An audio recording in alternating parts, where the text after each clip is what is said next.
فقط شاید یکم طول بکشه. سعی کردم خودمو نبازم و دهنمو پر کنم از پلو و قیمه تا یکم وقت بخرم. واسه فکر کردم به جواب سوالش. من عاشق بودم. عاشق همایون. آدم عاشق همیشه ضعف داره در مقابل معشوقش. و من ضعیف بلد نبودم چجوری دروغ به هم ببافم و همایون از دو زدن مردمک چشمام نفهمه چی به چیه. زیر نگاه میخ شدهش لقمه‌مو قورت دادم و لبخند زدم. آره عزیزم. طبیب گفت مشکلی نیست. فقط باید تحمل کرد. چشماشو تنگ کرد. پس چرا رنگ و رود همچینه؟ زور زدم تو عسلی چشماش. من و تو صبر کردن سرمون میشه. خانم جون که این حرفا حالیش نمیشه. خندید و قاشقشو پر کرد و جلوی دهنم گرفت. دوستای عزیز و مهربونم، سحر هستم، راوی داستان‌های جذاب عاشقانه. ممنون میشم با لایک کردن و به اشتراک گذاشتن ویدیوها به ما انرژی بدید. تو به اونش کاری نداشته باش عزیزم. من خودم میپزمش. خانم جون با من. شاید اون لحظه بیشترین چیزی که دلم میخواست از دهن همایون بشنوم این بود که بگه به خانم جون دخلی نداره. آخه به اون چه که من و تو کی بچه بیاریم. ولی خبری از این حرفا نبود. همایون هر چقدرم با مردهای این خونه فرق داشت، رگ و ریشش از همین طایفه بود. طایفه‌ای که حتی دورترین اقوامشم رو حرف خانم جون حرف نمی آوردن. چه برسه به نوه نورچشمیش. از اون روز به بعد دیگه خودم رو باختم به تقدیر و سرنوشتی که خدا واسم رقم زده بود. کلاسای دانشگاه رو تک و توک اونم به اجبار همایون میرفتم و هر روز هفته پا به پای عمه مهمون خونه یه دعا نویسا و رمالای زبردست شهر می شدم. روزا و هفته ها عین برق و باد از پی هم می گذشتن و من با فکری درگیر و دلی گرفته کلاسامو میگذروندم. دیگه نه دلم با دانشگاه رفتن بود نه با درس خوندن. هر ماه سر موعد عادت ماهانم که میشد عزا میگرفتم و تا چند روز با زمین و زمان قهر میکردم. انگار که خودمو وسط اون بلبشو گم کرده بودم. یادم اواخر زمستون بود و همه درگیر سال نو و جشن عروسی مینا بودن. چند وقتی میشد که از نگاه‌ها و رفتارای همایون حس میکردم به همه چیز شک کرده. عمه توی این 3 ماه قد 3 سال پیر شده بود و مادرم از همیشه عصبی‌تر بود. میدیدم غصه من بقیه رو عذاب میده، بیشتر غصه میخوردم. دانشگاه تعطیل شده بود و من سعی میکردم با کمک کردن به منیژه توی بافتن لباسای مشتریاش خودم رو سرگرم کنم. منیژه کاموای نارنجی رنگی توی دستشو تو هوا تکون داد. زنده داشت. میخوام یه دونه سر همین رنگ بگیرم، به نیت بچه‌تون ببافم بذارم کنار تا روزی که به امید خدا دنیا بیاد. بی خیال کاموای سفیده گوله شده تو هم شدم و نگاش کردم و صورتی لبخند زدم. بباف، شاید دستت خوب بود و خدا نگامون کرد. منیژه که بی حرف دوباره برگشت سر کارش، ذهنم پر شد از سوال و جواب. چرا حتی حرفای روزمرم شبیه حرفای عمه شده بود؟ اونقدر ناامید شده بودم که دل میدادم به سبک بودن دست منیژه تا خدا نگام کنه. هرچی سرمو تکون دادم و چشم دوختم به پنجره اتاق. اهالی خونه سرگرم بردن جهیزیه مینا به خونه عموش بودن. خونه شلوغ بود و صدای همهمه و شلوغی کلافم میکرد. وقتی یادم میومد که دیروز عمه زبیده چجوری از خونش بیرونم کرد که مبادا سایه نحس اجاق گورم روی زندگی دختر نوبختش بیفته، غم و غصه کل وجودمو میگرفت. مادرم دلخور از این رفتار عمه زبیده از دیروز باشو از خونش بیرون نذاشته بود و عمه طلعت تا خود صبح اشک ریخته بود. اما من به این فکر میکنم که شاید حق با عمه زبیده باشه. اونقدر این حرف و حدیثا روی فکر و ذهنم اثر گذاشته که حتی سعی میکنم با مینا هم کلام نشم. مادرم خیلی دلش از خاله زبیده گرفته بود، ولی گفت به خاطر مینا میرم. نگاهمو از پنجره گرفتم و دوختم به منیژه که چشماشو حاله اشک پوشونده بود. دختر بیچاره با اینکه میدونستم چقدر دلش میخواد الان اونجا باشه، ولی به خاطر تنها نموندن من خونه نشین شده بود.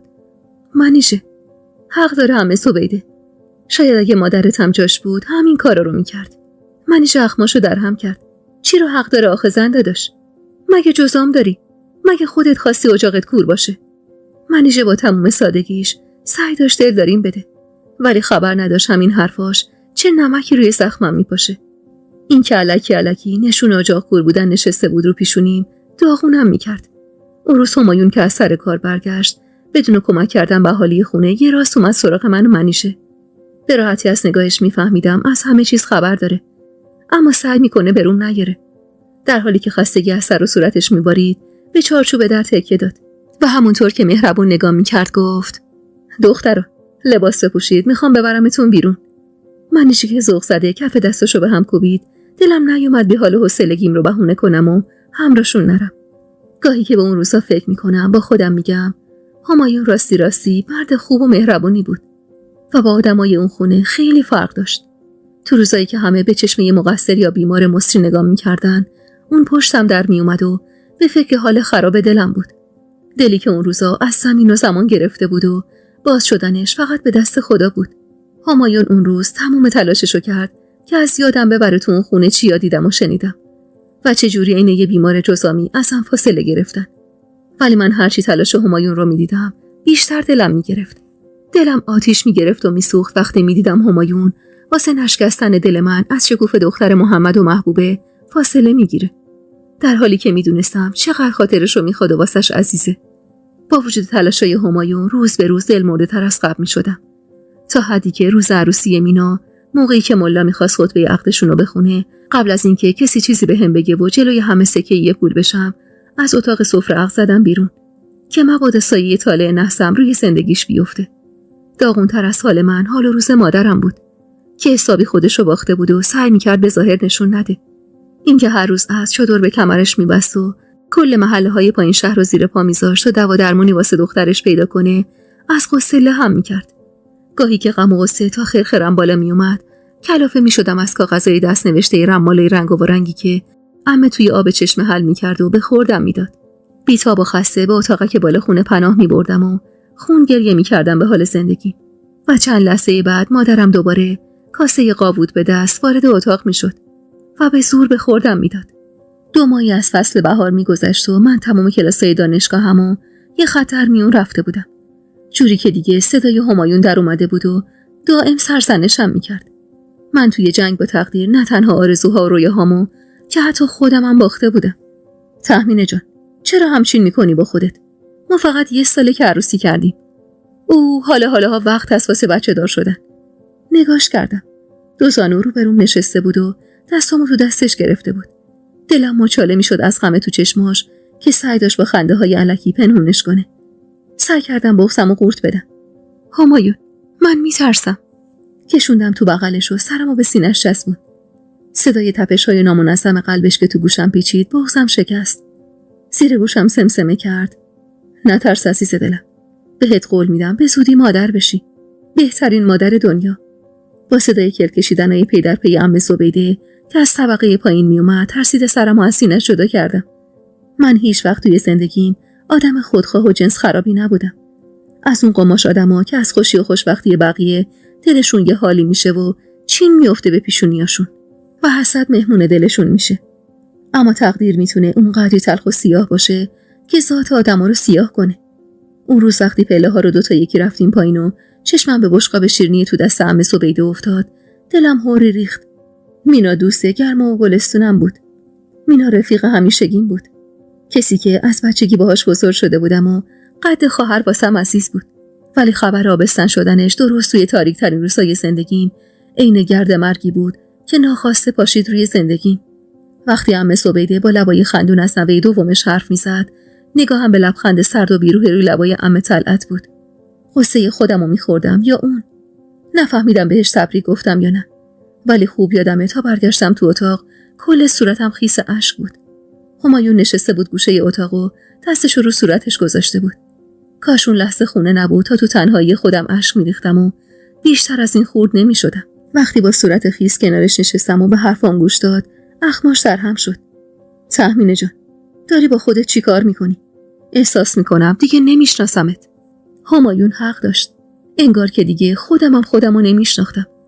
غم مادر نشدن بود یا ترس از دست دادن همایون که روز به روز داغونترم میکرد. با آبستن شدن مینا حس میکردم بیشتر از قبل نگاه همه روی من و زندگیم سنگینی میکنه.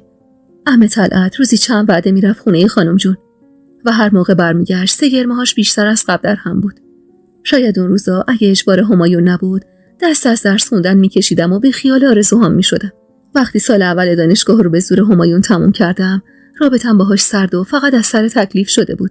انگار که تهمینه دلمرده و غمگین خستش کرده بود و تمام وقتش رو تو چاپخونه میگذروند. مادرم ساعت‌ها نصیحتم میکرد و زیر گوشم ورد میخوند تا شاید خودم رو پیدا کنم. ولی هیچ کدوم از حرفاش به گوشم نمیرفت. تو روزگاری که خودم رو گم کرده بودم، چطور میتونستم صفر بچسبم به شوهرم که مبادا از دستش بدم؟ درست یادمه اوایل تابستون بود. این تمام بعد از ظهرای دیگه تو اتاقی که بالا خونه عمه نشسته بودم و نگاهم از پنجره نیمه باز به برگ درختای حیاط بود که صدای داد و هوار خانم جون به گوشم خورد. بی خیال چشمامو رو هم گذاشتم. دیگه عادت کرده بودم به کشمکشای هر روزش با عمه طلعت. اما اون روز انگار دعواشون زیادی بالا گرفته بود که عمه طلعت هم صداشو پس کلش انداخته بود و داد میزد. کفری سرمو تو بالش فرو بردم و چشمامو رو هم فشار دادم. طولی نکشید که دعواشون فروکش کرد و در خونه با صدای بدی به هم کوبیده شد. زیر لب شمردم. 1 2 3 4 5 6. در اتاق که بی هوا باز شد خندم گرفت. مطمئن بودم عصبانیت عمه سر من خالی میشه. اینجا بس نشستی که چی؟ یه تکونی به خودت بده دختر. قیافت شده عین پیرزنای 80 ساله.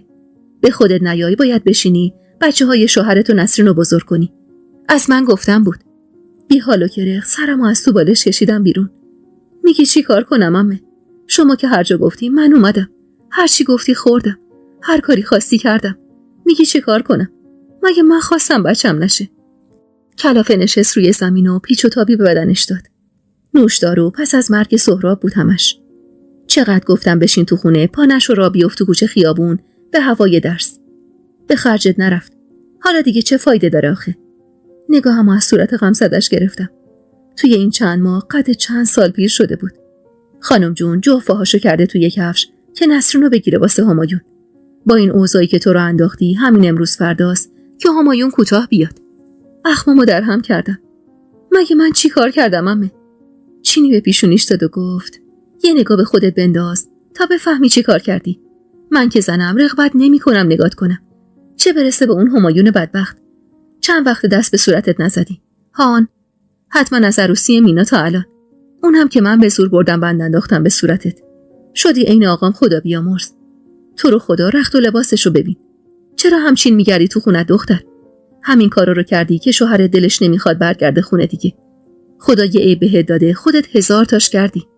کجاست اون تخمینه‌ای که نگاش میکردی دلت وا میشد؟ هان جمع جور کن خودتو تا بشینم فکر کنم ببینم چه گلی میتونم به سرم بگیرم. نمیتونستم پا بذارم رو حق. عمه واقعا دلسوزم بود. اما گاهی با حرفاش دلم آتیش میگرفت. اون روز عمه وقتی داغ دلشو از حرفای خانم جون سرم خالی کرد رفت و من موندم و زنی گوشه‌گیر و دل مرده که جز خودش کسی رو باعث بانی بخت سیاهش نمیدونست.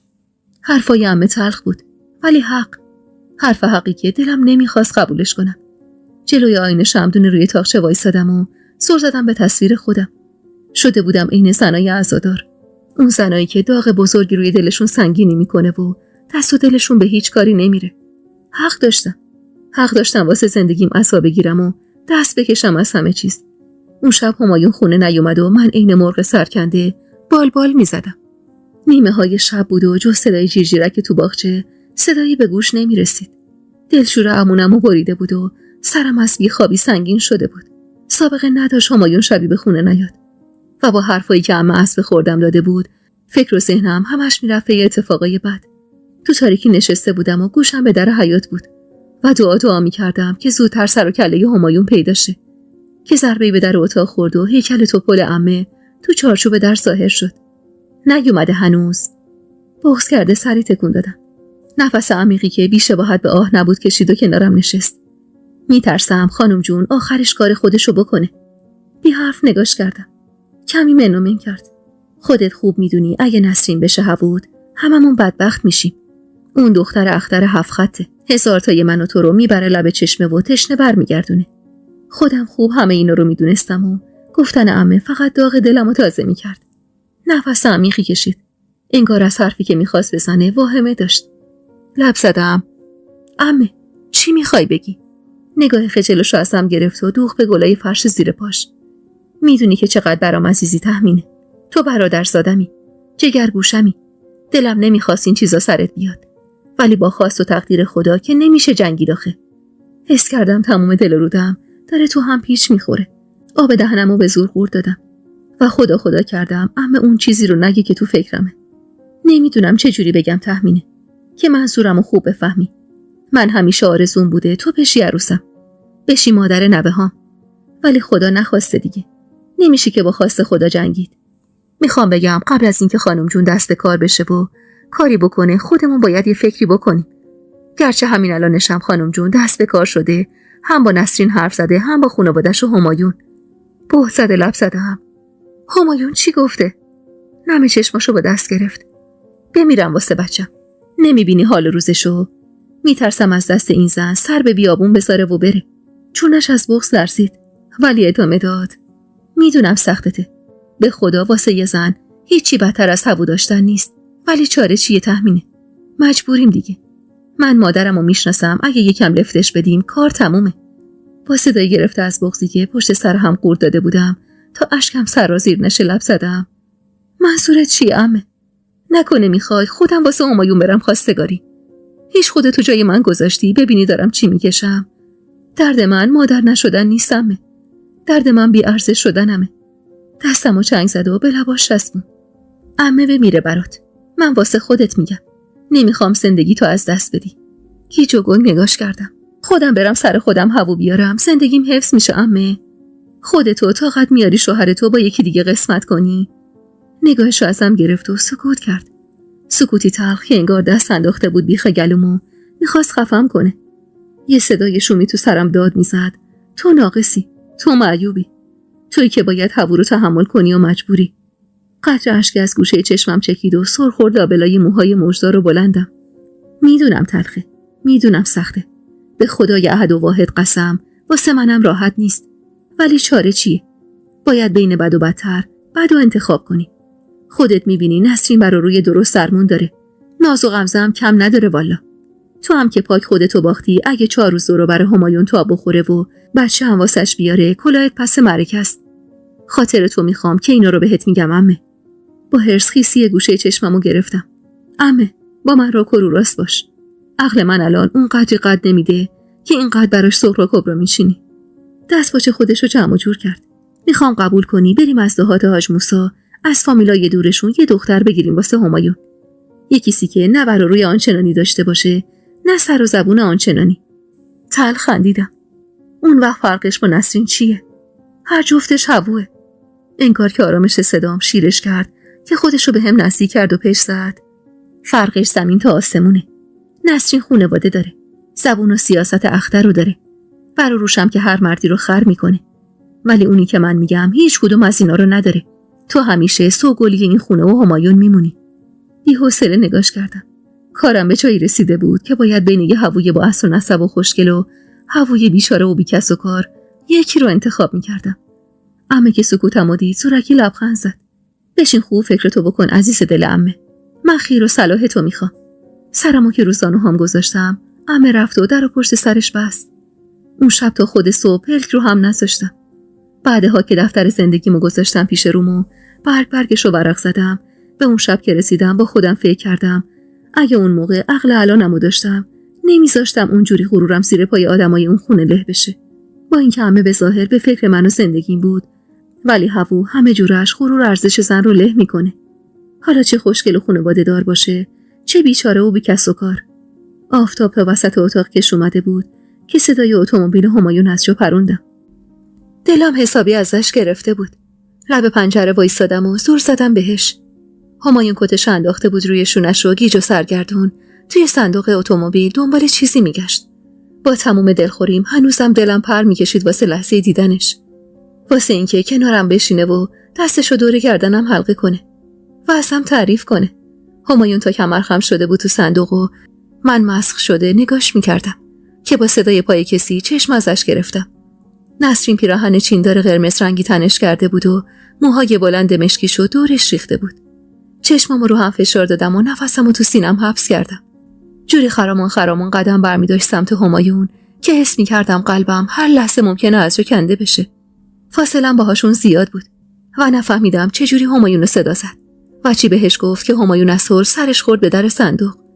روبروی هم که وایسادن تو صورت همایون دنبال اون اخم همیشگیش گشتم که همیشه خدا جلوی روی نسرین مهمون صورتش می‌کرد. اما نه خبری از اخم روی صورتش بود و نه تعلل و این پا اون پا کردن واسه فرار از دستش. صدای عمه یه بند تو گوشم تکرار میشد. نسرین اونقدر ناز و غمزه داره که هر مردی رو خر کنه. همچین پر بیرا هم نمیگفت. جوری موقع حرف زدن دستشو تو هوا تکون میداد و به گردنش پیچ و تاب میداد که من همجنسم دلم میخواست ساعت‌ها وایسم و نگاش کنم. ولی خب اما اگه قرار بود این جور چیزا همایونو خام کنه، چرا قبل ازدواج با من خامش نکرد؟ از وقتی یادم میومد نسرین دور و بر همایون میپلکید و همایون دور و بر منی که به لطف آقام و جمیل صورتم فرق چندانی با داداشام نداشت. فرخت و لباسم هم همیشه یه خدا ساده و گل و گشاد بود و نسرینی که به لطف زبون اختر همیشه در گل بر گل بود. اگه قرار بود همایون خام این چیزا بشه، چرا همون موقع ها نشد؟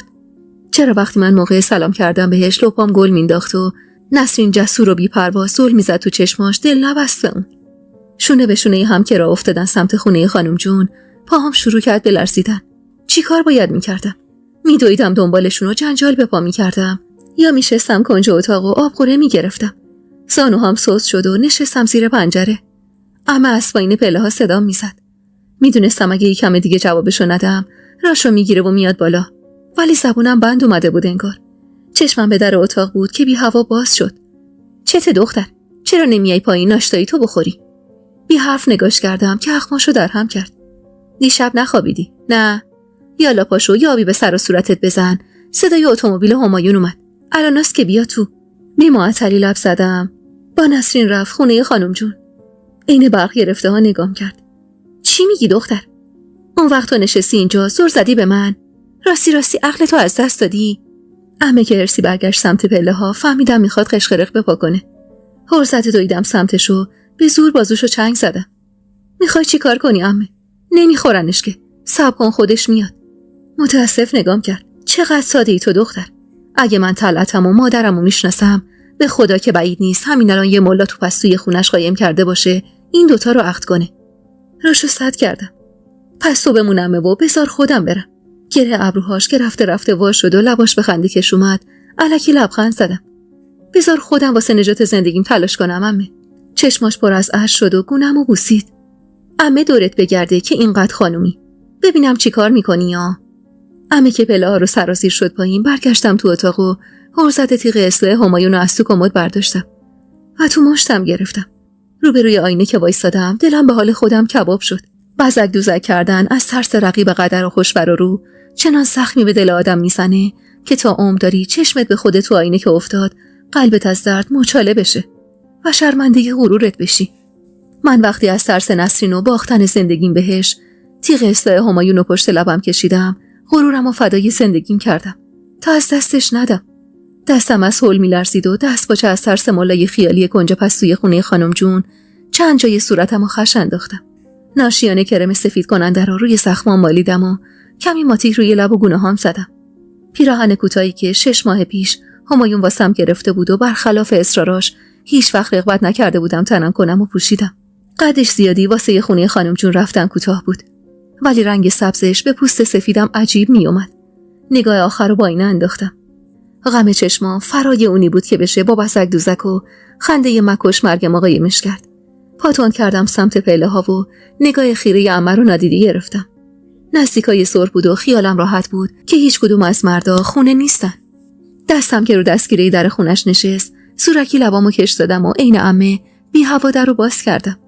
خانم جون بالای اتاق روی صندلی فلزیش نشسته بود. سرخوشانه سلام دادم و وسط اتاق وایسادم. همایون با دهن باز و نسرین با سگرمه‌های در هم نگاه می‌کرد.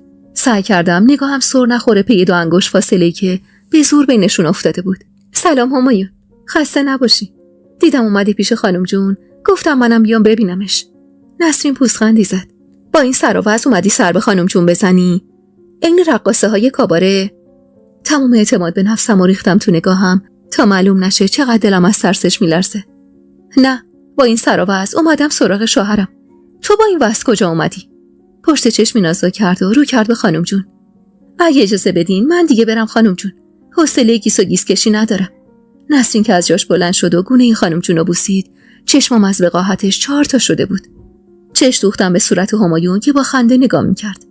نسرین که رفت، همایون از جاش بلند شد و دستمو گرفت. خب خانم بزرگ، اگه اجازه بدید ما هم رفع زحمت کنیم. خانم جون همون جور که نگاهش به من بود سر تکون داد و همایون دستمو کشون سمت در. همایون، عصری تنها بیا دیدنم، کار واجب دارم باهات. بی حرفتم پایامو پام کردم و چش دوختم به همایونی که دست رو چشمش گذاشته بود و واسه خانم جون تا کمر خم شده بود. در خونه رو که بست لبخندش کش اومد تا نزدیکی های گوشش. اگه میدونستم نسرین میتونه تو رو از فیله تنهاییت بکشه بیرون، خودم میرفتم سر وقتش. اینکه همایون اینقدر زیاد منو بلد بود خیلی به ضررم تموم میشد. اشکی اومدم و لبامو غنچه کردم، جوری که خراش پشت لبم کش اومد و سوخت. هیچ آدمی خوش نداره یکی دمپر یارش تاب بخوره. تو خودت خوشت میاد پسر دایی گودرزم هی دمپر من تاب بخوره و واسم پر تابوس باز کنه؟ اخماشو در هم کرد. غلط کرده پسر چلقوزه نچسب. قلم میکنم جفه هاشو اگه بخواد از این غلطو بکنه. ته دلم قنج رفت از رگ غیرتش که واسم باد کرده بود و حرفای شیرینش که ماها بود ازم دریغ کرده بود. دستی به کمرم زدم و گیتای ابرومو بالا دادم.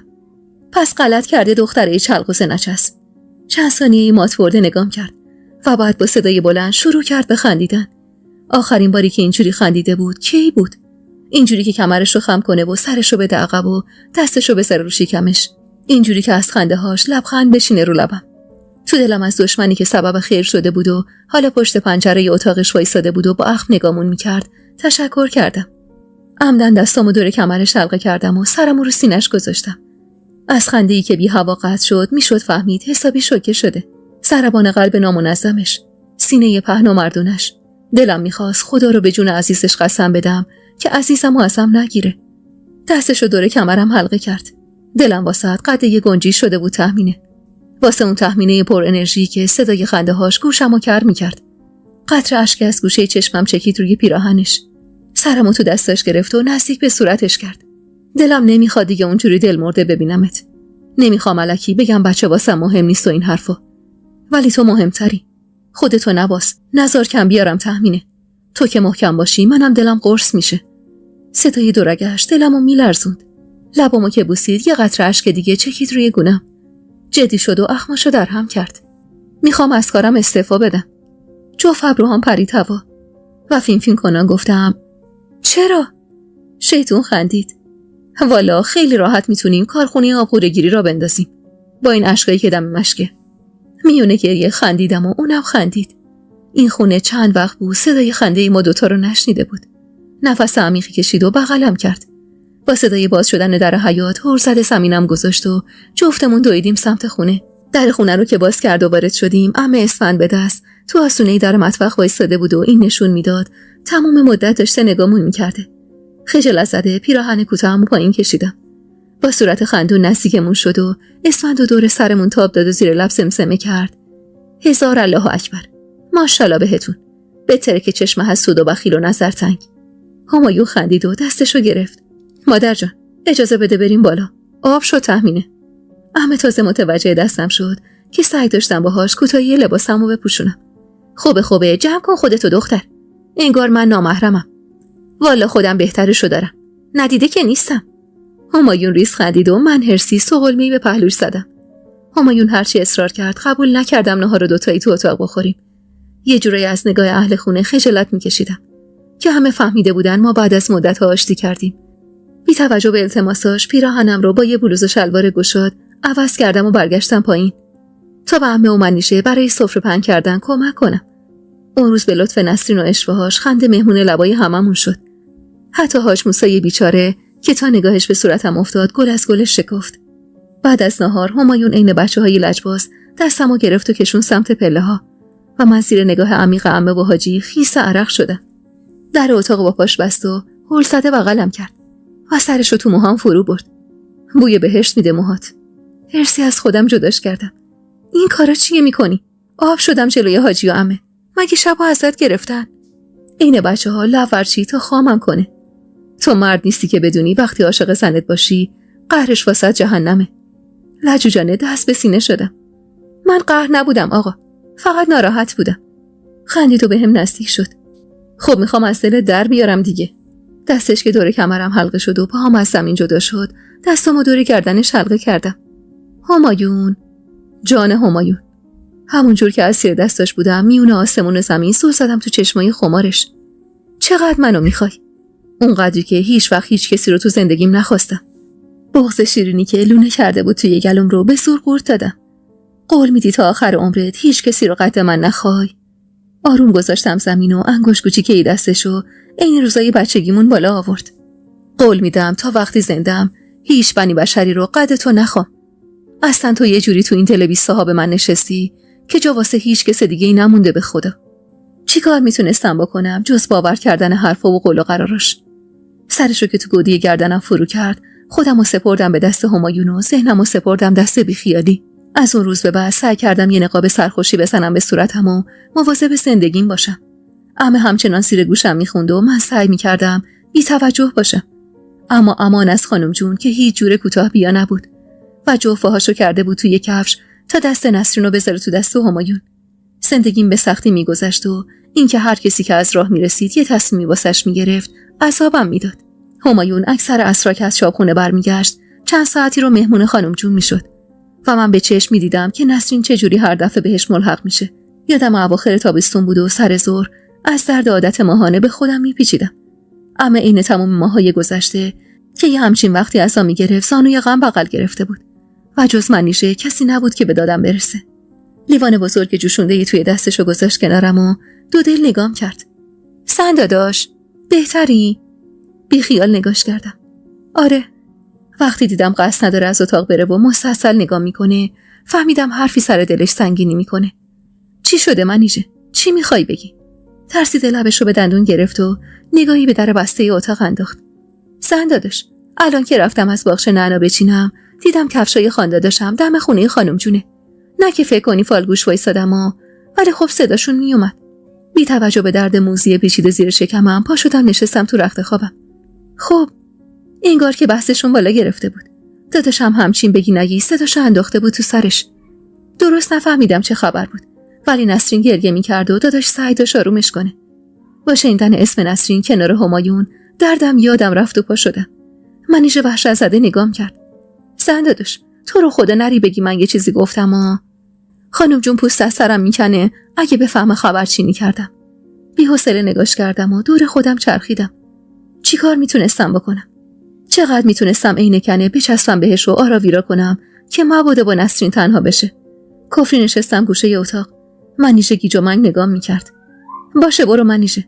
خیال تخت چیزی نمیگم. منیژه که رفت پشت دستم و گاز گرفتم تا حرصم خالی بشه. خیلی طول کشید تا همایون بیاد. اونقدری که چند بار به سرم زد پاشم برم سر وقتشون. ولی باز جلوی خودم رو گرفتم.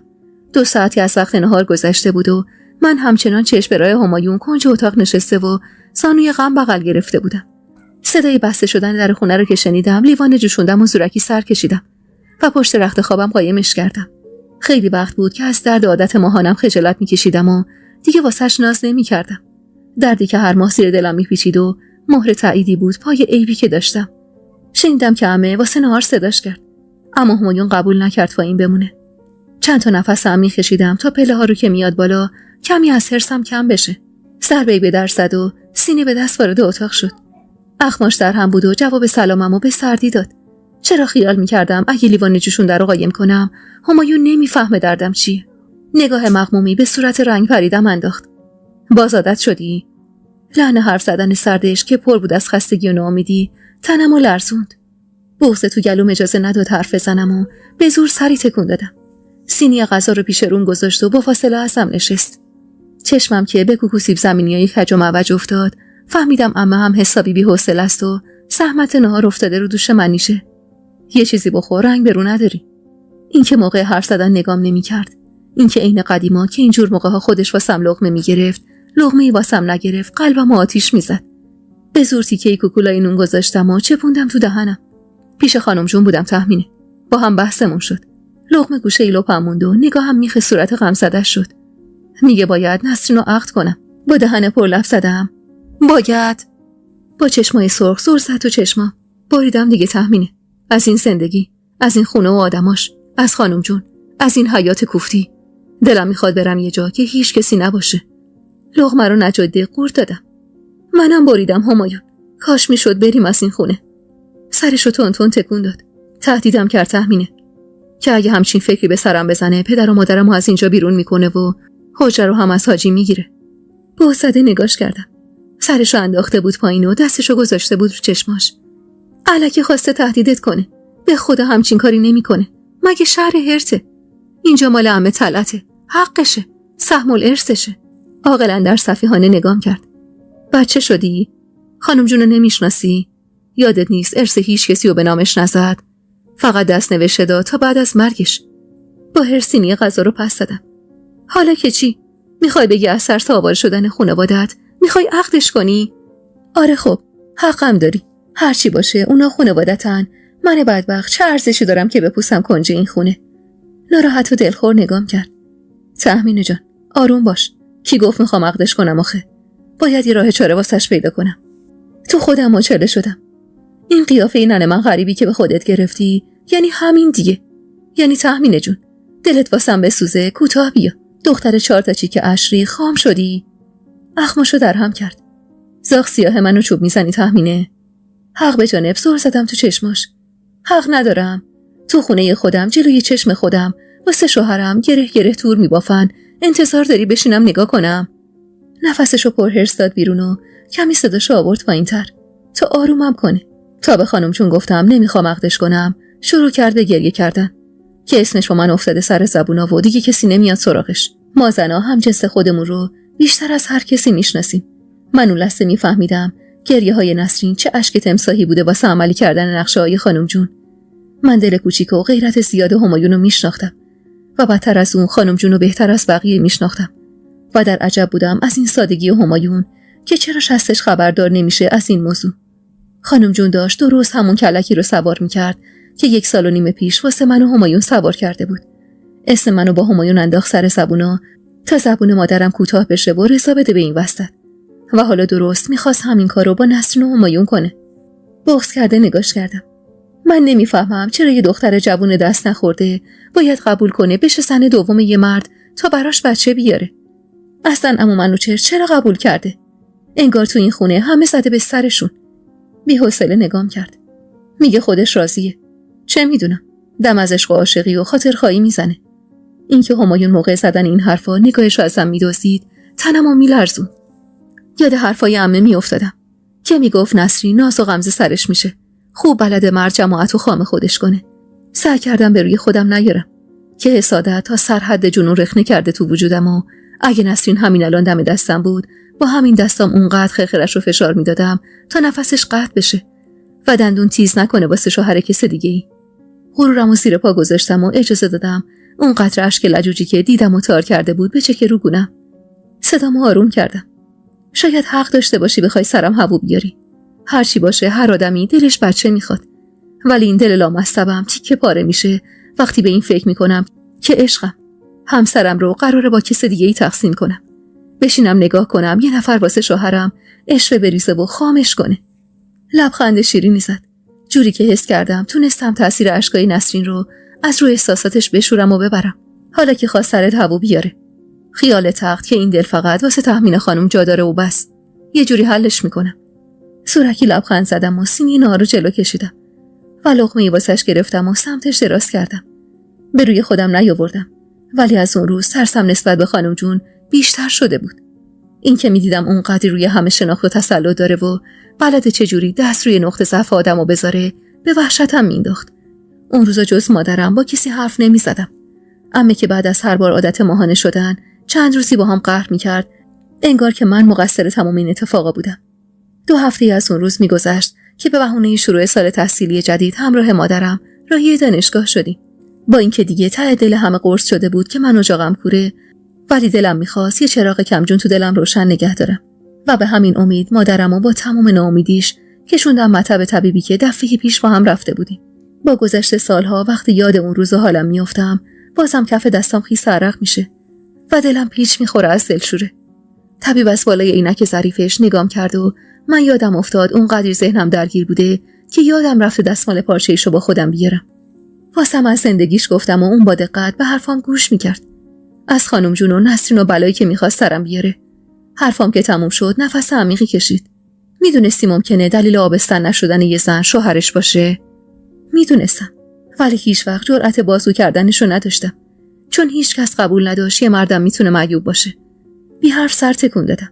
خندید و خودکارش رو تو هوا تکون داد. اگه مشکل موروثی نبود میشد بیشتر روی این مسئله فکر کرد. ولی حرف من چیز دیگه ایه. دختر جون، اگه الان من بگم ای بس شوهرته، تو چی کار میکنی؟ طلاق میگیری میری از نو شوهر میکنی؟ گیج و گنگ نگاش کردم که تکونی خورد و صندلیشو به هم نزدیکتر کرد. ببین، میخوام بهت بگم که این مشکل ممکن بود از طرف تو نباشه. امکانش بود عیب از اون باشه و من مطمئنم اگه عیب از اون بود تو عمرم ولش نمی‌کردی. یعنی نه که فقط تو، بلکه بیشتر زنا اینجور وقتا میمونن پای دلشون، پای زندگیشون. اما مردا اینجوری نیستن. یعنی کم پیش میاد اینجوری باشن. میدونی من از چی ناراحت میشم؟ اینکه تو خودت هم باورت شده شوهرت حق داره سرت هوو بیاره. ولی اگه برعکسش بود عیب و عار میدونستی این کارو. حرفای طبیعی واسه منی که تو اون خونه و اون فضا بزرگ شده بودم زیادی عجیب غریب بود. دلم میخواست جای این حرفا بهم یه امید بده. بگی امکانش هست بچت بشه و من ازش یه دست نوشته بگیرم واسه همایون. ولی نگفت. اون روز طبیب حرفی از امید نزد، ولی از ناامیدی هم چیزی نگفت. اما دوباره این سری قبل هیچ معاینه‌ای انجام نداد. تا برگردیم خونه به حرفاش فکر کردم. اگه ای بس همایون بود من تا قیامت پاش میموندم و به احدی اجازه نمیدادم چیزی بگه. ولی حالا چرا همایون عین من نبود؟ چرا نمیزد تو دهن اونایی که میخواستن زندگیمونو آوار کنن؟ اصلا کی گفته حق زن اجاق کوره که هوو سرش بیاد؟ چرا هیچ وقت نشنیدم بگن مردی اجاقش کوره؟ اونقدر به حرفاش فکر کردم که حس میکردم من اگه اجاقم کور باشه حقم نیست این بلاها سرم بیاد. ولی خب تاثیر حرفاش فقط تا وقتی بود که پامو نذاشته بودم تو خونه و با خانم جون وسط پذیرایی خونه عمه رو درو نشده بودم. چنان با حرص نگام میکرد که لحظه شک کردم نکنه با بچه دار نشدن ما نون شبش قطع شده باشه. هیچ معلوم هست چه غلطی میکنی دختر؟ انگار نه انگار که یه محل دارن پشتمون حرف میزنن. خانم همچین آلاگارسون کرده راه افتاده تو خیابون که انگار ارزش میشه سالی یه بچه بندازه تو دومن شوهرش. دلخور چش دوختم به عمه که از رنگ پریده صورتش و چشمای سرخش معلوم بود حسابی باهاش بگو مگو داشته. همین که شنیدی طلعت، یا آخر همین ماه عقدشون میکنید یا جلو پلاستو جمع میکنی و از این خونه میری. دندونامو از حرص رو هم فشار دادم و سر زدم تو مردمک سیاه چشماش. به هم نزدیک شد و ته اسبشو تخت سینم کوبید. اینجوری زل نزن تو چشمام دختره یه چش سفید. اونقدرم نشین زیر پای این پسره که بندازیش به جون من. اول و آخرش که همونی میشه که من میخوام. پس بی خود دل همه رو خون نکن. تمام نفرتی که ازش داشتم و ریختم تو چشمام. اخماشو بیشتر درهم کرد. یادت باشه زنی که بچهش نمیشه عین صندوقچه بیدره. هست. اسمش هم صندوقچه است، ولی به هیچ دردی نمیخوره. گاهی با خودم میگم اگه اون روز عین دفعه پیش با مادرم میرفتم ساندویچی سر میدون و فارغ از تلخی دنیا دیر برمیگشتیم خونه، شاید با خانم جون رو درو نمیشدم و غرورم زیر پاهاش له نمیشد. ولی بعد با خودم میگم این زن درست از روزی که روبروش وایسادم تا به رویاهام برسم کمین کرد واسه له کردن غرور شخصیتم. و مطمئناً اگه دیر هم میرسیدم یه روزی یه جایی گیرم مینداخت تا تو مخم فرو کنه که من عین صندوقچه بیدر به هیچ دردی نمیخورم. خانم جون که رفت عمه همونجا وسط پذیرایی نشست و شروع کرد به گریه کردن. داغ بودم از حرفایی که بارم کرده بود و نمیفهمیدم عمه واسه حال سار من اشک میریزه یا آواره شدن خودش. همونجور که بدنش رو تاب میداد روی زانوش سر بزد. ای خدا، دیدی بیچاره شدم. این زن سر هیچ و پوچ میخواد سر پیری آوارمون کنه. منیش سعی داشت آرومش کنه و من فکر حرفای طبیبی بودم که توی این خونه مسخ و مسخره به نظر می اومد. بی حرف را افتادم سمت پله ها و سعی کردم به ناله های عمه توجه نکنم. حس عجیبی که اون لحظه داشتم رو هیچ جای زندگیم تجربه نکرده بودم. یه حسی شبیه وقتایی که با یه ضربه کاری اسبا در میای، یا مثلا وقتی که با هزار امید و آرزو دونه دونه آجرای دیوار امید تو رو هم چیدی و یا از خدا بی خبری یه لگد نثارش میکنه و تموم امیدت آوار میشه رو سرت. چشمم که به صندوقچه جایزیم افتاد بغض گلوم شکست. خانم جون راست میگفت. من شبیه صندوقچه بیدری بودم که به هیچ دردی نمیخوره. اونقدر گریه کرده بودم که حس میکردم آبی تو تنم نمونده. صدام از جیغای خفه‌ای که تو بالش زده بودم گرفته بود و دست و پام بی‌حس شده بود. شاید اگر اون روز جای حرف زدن با عمه و راهکار خواستن ازش سراغ مادرم میرفتم اوضاعم فرق میکرد. وقتی بی حال و کرخت از پله‌ها پایین رفتم عمه دم مطبخ نشسته بود. سنگینه نگاهمو که حس کرد سرشو بلند کرد. دلم واسه چشمای پف کردش کباب شد. شاید اگر هر کس دیگه جای عمه بود پی آواره شدنشو به تنش میمالیدم و همایونو راضی میکردم به رفتن از این خونه. ولی عمه واسم عزیز بود و دلم رضا نمیداد به عذابش. تلخ خندیدم و کنارش نشستم. عمه کمکم کن. دلم نمیخواد همایون رو از دست بدم. مات و مبهوت نگام کرد که خجل سر به زیر انداختم. بریم اون دختری که میگفتی رو بیاریم تا خانم جون زندگیمو سیاه نکرده. جای اینکه لبخند بشینه رو لباش که از آواره شدن نجات پیدا کرده، قطره اشکی چکید روی گونش.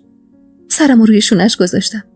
به قول خودت باید بین بد و بدتر یکیشو انتخاب کنیم دیگه. بوسه‌ای به پیشونیم زد. عمه بمیره واسه دلت. به خدا که اگه راضی نباشی حاضرم تو چادر زندگی کنم، ولی تو آه نکشی. تلخ خندیدم و سر زدم تو چشماش که از زور گریه باز نمیشد. من راضیم عمه. یعنی مجبورم راضی باشم. به قول خانم جون من عین صندوقچه‌ایم که در نداره و به کار کسی نمیاد. حالا تو این وسط به هم عزت و احترام میذاری، از خوبی خودته. نفس عمیقی کشید و اشکامو پاک کرد. به حرفاش توجه نکن دخترم. اون از وقتی من یادم میاد زبونش عین نیش مار زهر داشته. تو به درد دل بچم میخوری که خون شده از دست این زن. سرمو روی پاهاش گذاشتم و عمه شروع کرد به بازی کردن با موهام. بچم از غصه تو از خواب و خوراک افتاده. مطمئنم با همین تصمیمتم کنار نمیاد. ولی به نفع جفتتونه. دختری که در نظر دارم خیلی مناسبه. بی سر و زبون و ساده است. بریم ببینیش، میفهمی چی میگم. وحشت زده سرمو از روی پاهاش برداشتم. میشه من نیام؟ دق میکنم به خدا. لب ورچید. میفهمم چی میگی. ولی درد من یکی دوتا نیست. اگه تو خودت نیایی همایون خیال میکنه من سر خود رفتم.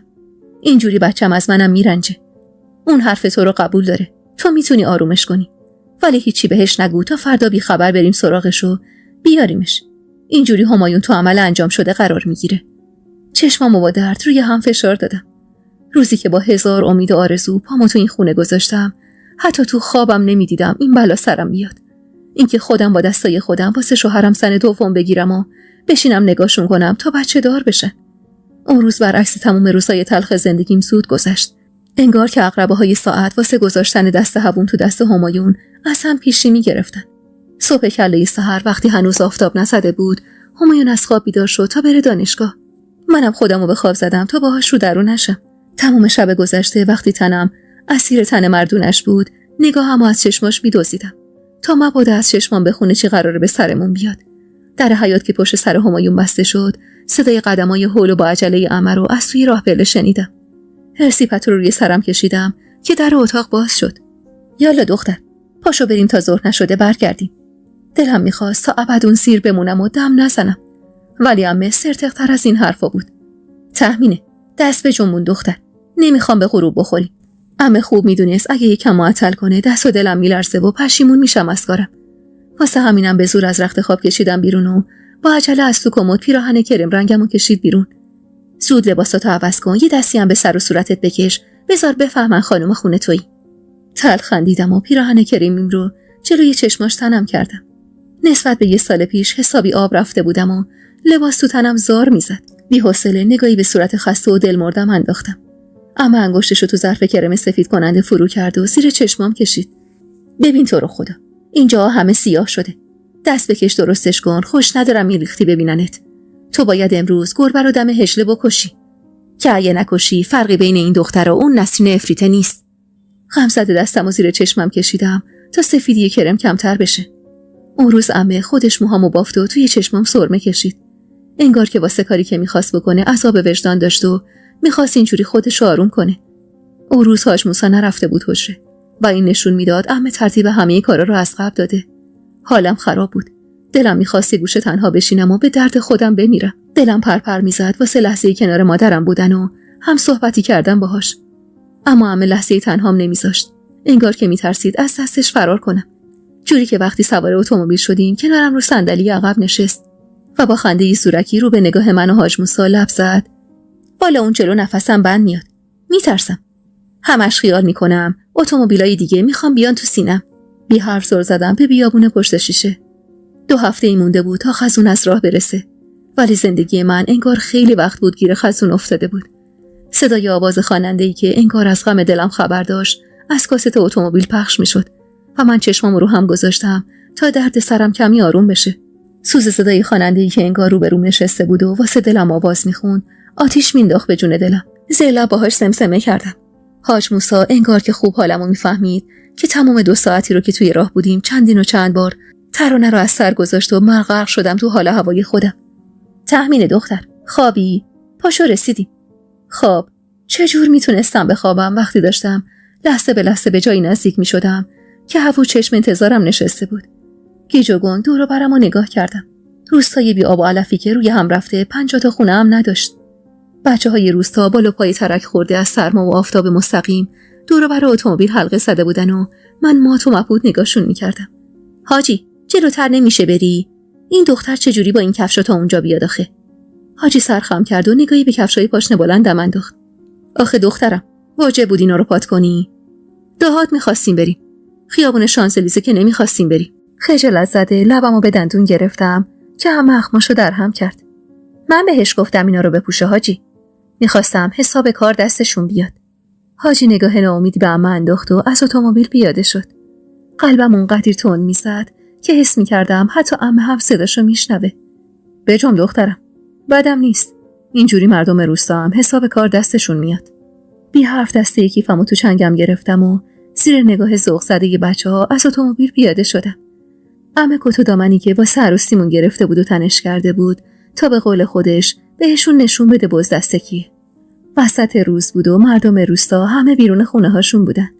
حاجی چند قدمی از ما جلوتر بود و عمه شونه به شونه من چنان سینه‌شو داده بود جلو که انگار رضا شاه پهلوی داشت جلوی چشم ارتش قدم برمی داشت. زیر نگاه متعجب مردم روستا معصب بودم و عمه یه بند به پهلوم سوغلمه میزد که صاف راه برو عین ملکه ها. حاجی که جلوی در خونه کوچیکی وایساد حس کردم پاهام جون نداره و نمیتونم راهمو ادامه بدم. عمه بازومو چنگ زد. به من اعتماد کن تحمینه. من خیر و صلاح تو میخوام. نفهمیدم اون چند قدم آخر رو چجوری طی کردم و رسیدم به در چوبی خونه‌ای که به دست پیرزن فرتوتی باز شده بود. چین و چروک صورتش اونقدری بود که بشه فهمید سالهای زیادی توی دنیا سر کرده و غم و غصه زیادی از سر گذرونده. با خوشرویی با حاجی و عمه سلام علیک کرد و نگاه عمیقی به هم انداخت و دعوتمون کرد داخل. حاجی سرشو خم کرد و از در کوچیک وارد دالون حیاط شد. عمه دور از چشمشون زیر گوشم پچ زد. اخماتو در هم کن، بذار زهر چشم ازش بگیریم. بی حرف پشت سر حاجی راه افتادم. اصلا تو حال و روزی نبودم که بخوام واسه کسی پشت چش نازو کنم یا به قول معروف گفتنی گربه رو دم هجله بکشم. با دقت حیاط خونه را برانداز کردم. بوی پشم گوسفندایی که گوشه ی حیاط روی هم تلمبار شده بود حالمو بد می‌کرد. خونه جزئی اتاق کوچیک و مسترای گوشه ی حیاط چیزی نداشت. پیرزن پرده توری جلوی در اتاق با دست کنار زد. بفرما تو حاج موسی. بفرمایید طلعت خانم جون. عمه چینی به بینیش داد و با ادا و اطوار ساختگی که عجیب منو یاد خانم جون مینداخت از زیر پرده رد شد و وارد اتاق شد. دلم نیومد به صورت گرد و چین داره پیرزن اخ کنم و لبخند نزنم. بیچاره انگار که ازم میترسید که تا لبایی کش اومدم رو دید دستشو پشت کمرم گذاشت. خوش اومدی خانم بزرگ. 18 سال سن کمی بود واسه همچین اسمی. دلم واسه سادگی و مهربونیش آتیش گرفت. اسمم تحمین است. دستباچه دستشو از پشت کمرم برداشت. انگار که پیش خودش خیال کرد به تیریش قبام برخورده. خانم بزرگ تحمینه جون، بفرما تو. با چش خوره‌ای که عمه بهم رفت وارد اتاق شدم و کنارش نشستم. اتاقک نموری که از این سر تا اون سرش 10 قدم بیشتر نمیشد. پیرزن لبخند خجلی به لب داشت و سعی می‌کرد همون جور که پای بساط پذیراییش میشینه نگاهش هی سر نخوره سمت من. نگاهم به استکانای لنگه به لنگه توی سینی ملامین بود که پیرزن سعی داشت یه اندازه توشون چای بریزه. که همه لب باز کرد. سرگل خانم، نگفتی نبات کجاست؟ والا خانم جون، 2 قدم رفته تا خونه عموش یکم میوه بیاره. الاناست که پیداش بشه. همین پیش پای شما رفت. بی توجه به گفتگوی عمو و سرگل خانم چش دوختم به در اتاق تا خبری از نوش بشه. دلهره داشتم و حس می‌کردم دیوارای اتاق دور سرم تاب می‌خوره. دهنم مزه تلخی میداد و زبونم سنگین شده بود. امیدوارم هیچ وقت اون لحظاتی که من کشیدم واسه هیچ زنی پیش نیاد. خدای نکرده تو نزدیکیاتون که زن اجاق‌خور ندارید. بهزده چش دوختم به عمه. سرگل خانم هل زده لب زد. نه خانم جون، خدا رو شکر تا 7 پشتمون 7-8 تا شکم زاییدن. فقط مادر خدا بیامرز جواهر بود که خدا فرصتی بهش نداد تا بیشتر بچه بیاره. نگاهم به صورت جدی عمه بود که عجیب این خانم جون رفتار میکرد. تا حالا عمه رو اینطور ندیده بودم. دلم از بیرحمیش گرفت. انگار که اومده بود بقالی سر کوچه و سعی داشت بی لک و پیسترین میوه ها رو انتخاب کنه. گفتی کس و کارش چجوری مردن؟ چشمم به در حیاط بود که باز و بسته شد و گوشم به حرفای سرگل خانم. خدا رحمتشون کنه. زمستون 13 سال پیش یه شب بیت نفت چپ میشه تو اتاق و این بیچاره ها غرق خواب جزغاله میشن. پسر بیچارم و زنش 20 سالشون هم نبود. فقط جواهر بیچاره زنده موند. چشمم که به دخترک توی دالون افتاد، قلبم هوری ریخت. چشم دوختم به صورتش که از پس تاریکی دالون نمایان شد. شال بزرگی دور سرش پیچیده بود و لبه سمت راستش رو کشونده بود رو صورتش. قامت ریز و لاغری داشت و توی دستش یه بشقاب پر از نارنگی بود. سرگل که صدای پاشو شنید گردن کشید سمت در اتاق. جواهر ننه، بیا اینجا، خانم و آقا اومدن ببیننت. دخترک بشقاب به دست پرده اتاقو کنار زد و وارد شد. چشمام میخ صورتش بود که فقط به زور تک چشمی ازش بیرون شال مونده بود. بیا ننه، بیا بشین اینجا. پس سلامت کجاست؟ دخترک دست باچه کنار زرگل نشست و با صدایی که انگار از ته چاه میومد سلام کرد.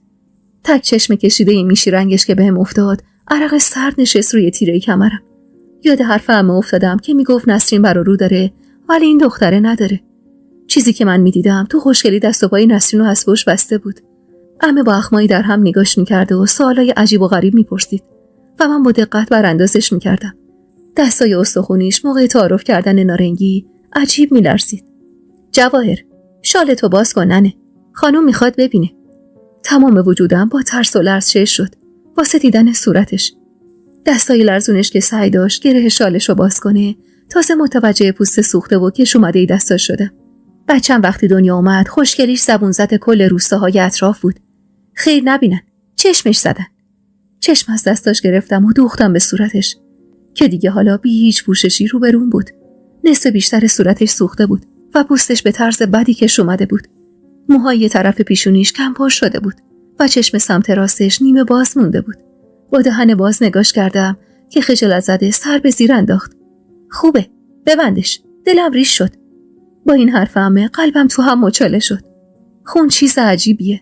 خون خانم جون چیزی بود که تو رگای عمه قل میزد و خاناخا شبیهش میشد. همونقدر خودخواه و بیرحم. چشم از صورت خجل و دستپاچه جواهر گرفتم و دوختم به زیلوی زیر پام. طلعت خانم جون، به خدا که اگه یه پام لب گور نبود نمیذاشتم پاره تنم بشه زن دوم یکی دیگه. ولی چه کنم که میترسم از تنها و یلغوز موندنش. مادر مرده از هر انگشتشم یه هنر میریزه ها.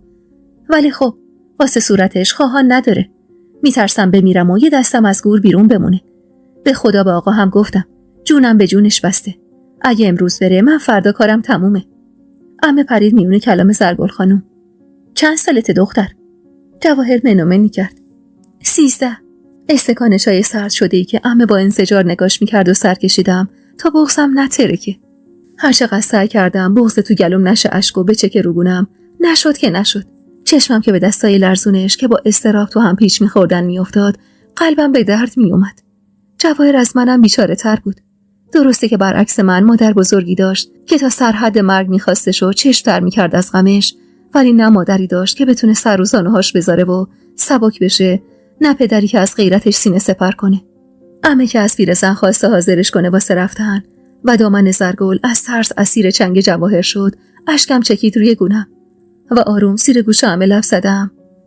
زود نیست عمه، گناه داره دختر بیچاره، فقط 13 سالشه. نگاه چپ چپی نثارم کرد. جمع کن خودتو، این دختر لله نمیخواد. زرگل جواهر رو فرستاد پی عموهاش تا بیان و بدرقش کنن و خودش همزمان شروع کرد به بستن بخشه جهیزیش. عمه با یه حالت بدی صورتش رو جمع کرد. لازم نیست اینا رو بپیچی زرگل خانم. اخمامو در هم کردم و از اتاق زدم بیرون که نبینم چجوری ذوق پیرزن بیچاره رو کور میکنه. طول کشید تا جواهر برگرده. اونقدری که عمه و حاجیم از اتاق زدم بیرون و پیرزن قرآن به دست جلوی تک پله اتاق نشست. با صدای همهمه چشم از صورت خیز زرگل برداشتم و دوختم به دالون حیاط. توی چشم هم زدن حیاط پر شد از بچه‌های قد و نیم قد و زن و مردای روستایی. میون جمعیت دنبال جواهر گشتم که کنار زن جوونی وایساده بود. رختاشو عوض کرده بود و رخت نوتری تنش کرده بود. زن جوون چشم چرخوند و هل زده کنارم وایساد. خانم جون، تو رو خدا هوای این دختر رو داشته باش. برادرم قد چشماش میخواستش. نذار اذیتش کنن و عذابش بدن. بچه بیکس و غریبه. زن جوون اونقدر گریه کرده بود که صداش در نمی اومد. با تشر عمه سری واسه زن تکون دادم و راه افتادم سمت در. جواهر به زور عمه از آغوش زرگل اومد بیرون و از زیر قرآن رد شد. اون جمعیت تا پای اتومبیل دنبالمون اومدن و فقط زرگل بود که تو آستونه در خونش نشست و با چشم خیس بدرقمون کرد. دلم پی چشمای خیس پیرزن موند، پی اون نگاه مهربونی که به جواهر داشت و من هیچ وقت از جانب خانم جون حسش نکرده بودم. خوب یادمه لحظه آخری که لای جمعیت کشیده شدم سمت اتومبیل، حاج موسی دست اسکناس تا نخورده‌ای کف دست مرد لاغرندا میگذاشت که چند لحظه پیش توی حیاط قال و قیل به پا کرده بود که چرا اثری از داماد نیست و مبادا دختر برادرش بی عقل وارد هجله بشه. اون لحظه‌ای که جواهر بغشه به دست با صورت خیس از اشک شال پیچیده شده روی صندلی عقب اتومبیل کنارم نشست، یکی از تلخ‌ترین لحظه‌های عمرم بود. تلخیش نه واسه بخت سیاه خودم که واسه مظلومیت و بی‌کسی اون بود. از خودم و همه اطرافیانم حالم به هم می‌خورد که چرا واسه آرامش خودم و از دست ندادن عشقم پای یه دختر 13 ساله معصوم و به این زندگی کوفتی باز کردم. وقتی جواهر خم شده بود و از شیشه پشت اتومبیل با عمش خداحافظی می‌کرد، عمه طلعت بی خیال و راحت روی صندلی جلوی اتومبیل جا خوش کرده بود و زور زده بود به جاده پیش رو. غم روی دلم 1000 برابر چند ساعت پیش شده بود و نمیدونستم باید چی کار کنم و کار درست چیه و کار غلط چیه. جواهر چسبیده بود به در اتومبیل و بغشش رو به خودش چسبونده بود. حاج موسی هم با اخمایی در هم رانندگی میکرد. دلم میخواست یه جای خلوت گیر بیارم و بشینم و ساعتها زار بزنم تا شاید دلم سبک بشه. دختر بیچاره اونقدر بچه بود که با تکون تکون خوردنای اتومبیل مست خواب شد و من تمام 2 ساعتی که توی راه بودیم زور زده بودم بهش. عمه خودخواهانه دست روی دختری گذاشته بود که هیچ جور راهی نباشه که همایون خاطرخواش بشه. ولی من حالم خراب بود. شاید اگه میدونستم چی تو سر عمه میگذره هیچ وقت قبول نمی‌کردم پای جواهر به زندگیم باز شه. حاضر بودم با نسرین و زیبایی و سیاست زنونش کنار بیام ولی هوام جواهر نباشه. اتومبیل که از حرکت ایستاد 1 ساعتی از ظهر گذشته بود. دستم روی بازوش گذاشتم و نرم تکونش دادم. جواهر، پاشو رسیدیم. ترسیده چشماشو باز کرد و گیج و گنگ دور و برش رو نگاه کرد و وقتی یادش اومد کجاست و چی به سرش اومده نم اشک چشماشو پوشوند و بغض کرده لب زد. چشم خانم. کمکش در اتومبیل رو باز کردم و پشت سرش راه افتادم. عمه دم در حیاط با اخمایی در هم وایساده بود و نگامون میکرد. جواهر چند قدمی جلوتر از من راه میرفت و دامن بلند مشکیش روی زمین کشیده میشد. عمه رو ترش کرد. دختر، از همین الان یاد بگیر هیچ وقت جلوتر از تحمین خانم راه نری. جواهر که ترسیده کنار وایساد تا از من عقب بیفته نزدیک عمه شدم و لب گوشش گفتم این کارا چیه عمه جون؟ مگه برده آوردیم؟ دختر بیچاره فقط 13 سالشه. نگاه کن ببین چه جوری دستاش میلرزه. خدا رو خوش نمیاد آخه. عمه اخماشو در هم کرد و سرشو نزدیک گوشم آورد. تو این چیزا سرت نمیشه. بذار کارمو بکنم، نباید همین اول کاری بند و آب بدی. تلخ نگاش کردم. من خوشم نمیاد از این کارا. بذارید خودم زندگیمو بچرخونم عمه. تو اگه زندگی کردن بلد بودی که حال روزت این نبود دختر. تلخی لحنشون قد زیاد بود که کاممو تلختر کرد. بی‌حوصله وارد حیاط شدم و ندیدم که با اخمایی در هم چی زیر گوش جواهر خوند که ترس نگاهش بیشتر شد. اونقدر ذهنم درگیر حرفا و رفتارای عجیب و غریب عمه بود که پاک فراموش کردم پیکان همایون که گوشه حیاط پاک شده نشون از حضور بی‌موقعش تو خونه است و زمان کمی نمونده تا آشوب پا بشه. عمه هر زده دوید دنبالم. دختر، قربون دستت، خودت بپزش. والا من که از پسش بر نمیام. گیج و گنگ نگاهی به دور و برم انداختم و چشمم که به پیکان گوشه حیاط افتاد بند دلم پاره شد. من خودم هنوز با این اتفاق کنار نیومده بودم. چطور میتونستم همایون رو مجاب کنم که وسطش با این دختر به نفع جفتمونه؟ نترس تحمینه. به بنیش سپردم بهش بگه کجا رفتیم. ولی تو باید بهش بفهمونی که این تصمیم خودت بوده. تو همونها گیر و گیر که شونه به شونه جواهر وسط حیاط وایساده بودیم، چشمم به لنگه در خونه‌ای بود که روی پاشنه چرخی تا باز بشه. ذهنم پر شد از یه فکر شوم، حس شوم و سیاهی که یهو چنگ انداخت به افکار متزلزلم و حالمو دگرگون کرد. ترس از اینکه مبادا این نقشه‌های عمه فقط واسه خاطر نجات خودش از شر غضب خانم جون و عروس برگزیده زرنگش باشه. ترسی که درست عین نوشداروی سهراب خیلی دیر گریبانمو گرفته بود. نفس عمیقی کشیدم و پاتون کردم سمت همایون که دیگه حالا با اخمایی در هم تو ایوون وایساده بود و لحظه چشم ازم بر نمی داشت. سعی کردم ترس و وحشت از تو چشمام فوران نکنه و همونجور که از کنارش میگذشتم لب زدم: سلام، بیا بالا، کارت دارم. پاهام از ترس میلرزید و تو دلم خالی میشد. صدایی که ازش در نیومد روی پاشنه پا چرخیدم و نگاش کردم. پشت بهم رو به عمه و جواهر وایساده بود. همایون، با تو هم. هرسی برگشت طرفم و انگشت اشاره‌شو به نشونه تهدید سمتم گرفت. تو یکی حرف نزن تهمینه. به خدا که ازت انتظار نداشتم بشی بازیچه دست این و اون. تا اومدم جوابشو بدم رو کرد به عمه و داد زد: دست در نکنه مادر، خوب سکه یه پولم کردی. چجوری تونستی دستشو بگیری ببریش تا واسه شوهرش دختر نشون کنه؟ هان؟ همین بود همه ی حرفات؟ هی برادر زادمه، جگرگوشمه. عمه ترسیده چشم انداخت بهم که یعنی حرفی بزنم. لبامو به دندون گرفتم و بازوشو چنگ زدم. همایون، من خودم خواستم، کسی زورم نکرد. عصبی بازوشو از چنگم کشید بیرون و داد زد: تو غلط کردی. ترسیده که قدم به عقب برداشتم و ازش فاصله گرفتم. از هرس دندوناش رو هم فشار داد و از پس حصار دندوناش غرید. یعنی من اونقدر نامردم که سر زنم، عشقم، هوو بیارم، اونم سر هیچ و پوچ. هرسی سر انگشتشو به گیجگاه هم زد. تو این کله پوکت چی میگذره تو؟ حالیت نیست میگم این قلب ساب مرده فقط واسه تو میزنه؟ راه افتادی تو دهاتا دنبال چی؟ دنبال یکی که شبونه بره بغل شوهرت که واسش بچه بیاره؟ همین بود عشق تهمینه خانوم. بغضش خفم میکرد. با صدای گرفته لب زدم: عاشقت بودم که این کارو کردم، چون نخواستم از دستت بدم. تأسف‌وار سرشو تکون داد و به جواهر اشاره کرد: اگه عشقینه که توف غیرت هرچی عاشقه. به زور بغض گلومو قورت دادم و با چشم به پرده پنجره خونه عمو منوچهر اشاره کردم: اگه ممکنه باقی دعواهاتو ببر تو خونه. خوش ندارم بیشتر از این مضحکه دوست و دشمن بشین.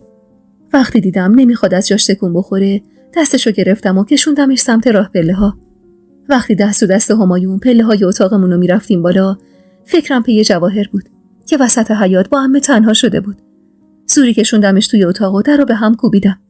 این زندگی اونقدر بی‌عزت شده که وسط حیاطی که میدونی توش پر از دوست و دشمنه هوار میکشی سرم. آره همایون. حق به جانب یه تای ابروشو بالا داد. عزت نگه داشتی تو آخه؟ انتظار داشتی فرش قرمز واسط پهن کنم؟ آره تهمینه خانوم، یا که سفره عقد بندازم تا زنمو واسم بیاری؟ کدومش؟ تو هم شدی لنگه خانم جون و مادرم، میشینی پا به پاشون نقشه میچینی. عصبی با دستم ضربه تخت سینه‌اش زدم. چاره دیگه ای داشتم؟ میشستم تا اون نسرین از خدا بی خبر هر روز یه رنگ لباس تنش کنه و جلو رود قراقمیش بیا تا آخرش بدبختم کنی؟ ناامید نگام کرد. فرق نسرین با این دختر چیه تهمین خانم؟ شدی یکی لنگه مادرم و خانم جون و تموم زنای این خونه. گفتی برم یکی پایین‌تر از خودم بیارم که تو سری خور باشه، جرئت نکنه دست از پا خطا کنه. شوکه نگاش کردم. با درد چشماشو رو هم گذاشت. میدونی دلم بیشتر از چی میسوزه؟ از اینکه من عاشقت شدم، چون شبیه زنای این خونه نبودی. کار به کار کسی نداشتی و نمیشستی واسه کسی دام پهن کنی. قلبت عین آینه بود. ولی حالا که شنفتم رفتی پی دختری که صورتش سوخته تا بیاریش بشه زن دوم شوهرت، فهمیدم تو هم از همین خانواده‌ای. از درد حرفاش بغضم ترکید و اشکام سرازیر شد. هرسی با پشت دستم اشکامو پاک کردم و داد زدم: چاره دیگه ای هم داشتم. یقه باز پیرهن سفیدشو چنگ زدم و تکونش دادم. تو جای من نبودی ببینی چی کشیدم همایون خان. جای من نبودی تا سنگینی نگاه مردمو حس کنی. حرف و حدیثای همخونات آتیشت بزنه و شیرینی مادر شدن رفیقت به کامت زهر بشه. تو چی میفهمی من چی کشیدم شبایی که دیر اومدی خونه و مادرت یه بند زیر گوشم خوند که رقیب قدره و حواست باشه؟ تو چه میفهمی از حال دل من وقتی خانم جون بهم گفت عین صندوقچه بیدر به هیچ دردی نمیخورم؟ تو مردی. یه مرد هیچ وقت حس اضافه بودن و به درد نخور بودن یه زن تو این وضعیت رو نمیفهمه. به حقیقی افتادم، گره ابروهاش شلتر شد و سرخی صورتش کمتر. بی خیال صورت خیسم شدم و ادامه دادم: من اگه پیشنهاد عمه رو قبول کردم نه واسه خیانتم بود، نه از ترس چیزایی دیگه. من عاشق تنها ترسم از دست دادن تو بود. تهمینه، گناه اون دختر چیه؟ هیچ میدونی چقدر تو این خونه عذاب میکشه؟ با اون سر و صورت و وضعی که خودت از خانواده‌اش دیدی، این آدما نمیذارن یه آب خوش از گلوش پایین بره. آدما گوسفند نیستن که قربونی عشق تو بشن. درد داشت حرفاش، مخصوصا واسه منی که خودم تک تک حرفاشو قبول داشتم ولی دلم نمیخواست از زبون همایون بشنوم. با صدای گرفته لب زدم: خودم هواشو دارم. به خدا اینجوری واسه اونم بهتره. اگه بدونی کجا زندگی میکرد. ناامید سرشو تکون داد و پس هم زد. برو کنار که دیگه حالم از این خونه و آدماش به هم میخوره.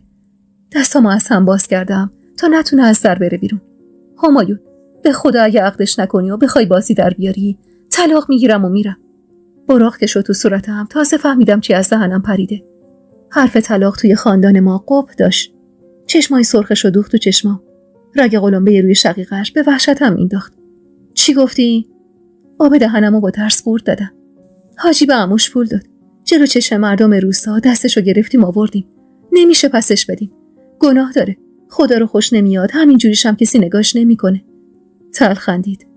دختری رو که کسی نگاش نمیکنه نشون کردی واسه شوهرت. میونه حصار بازوش اسیر بودم و قلبم عین گنجش میزد. ولی خودمو نباختم.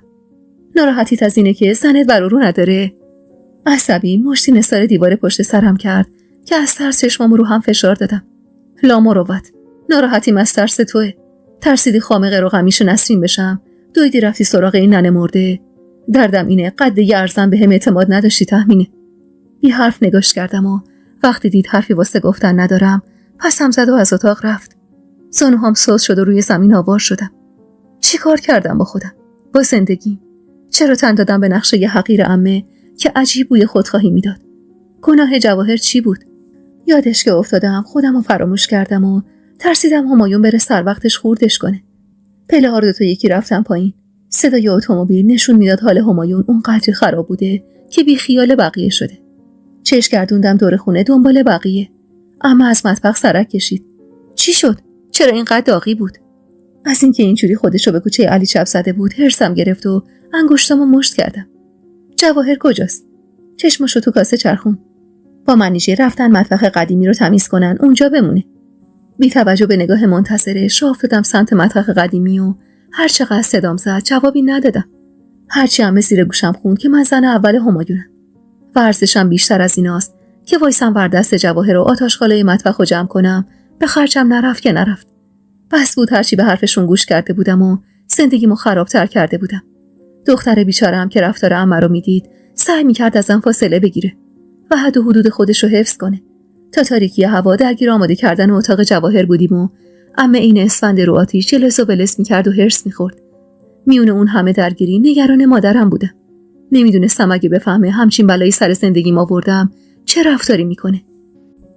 نگرانیم زیاد طول نکشید و وقتی کنار جواهر و منیژه تو مطبخ قدیمی که دیگه حالا شده بود اتاق جواهر نشسته بودم و شام میخوردم با صدای داد و بیداد خانم جون شوک لقمه‌ای تو دهنمو در آوردم و دویدم سمت صدا و چشمم که به صورت بوسده مادرم افتاد مو به تنم سیخ شد.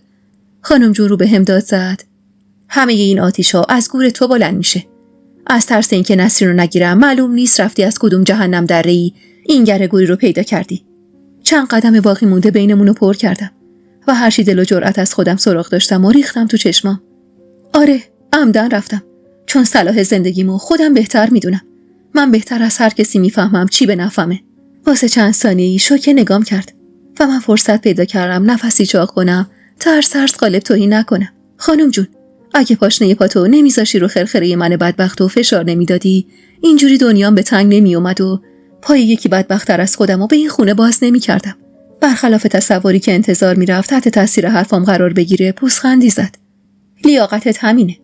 همینجور که می‌خندید برگشت سمت عمه که از هر صورتش شده بود عین گوجه. تو هم لیاقتت همین قدر طلعت.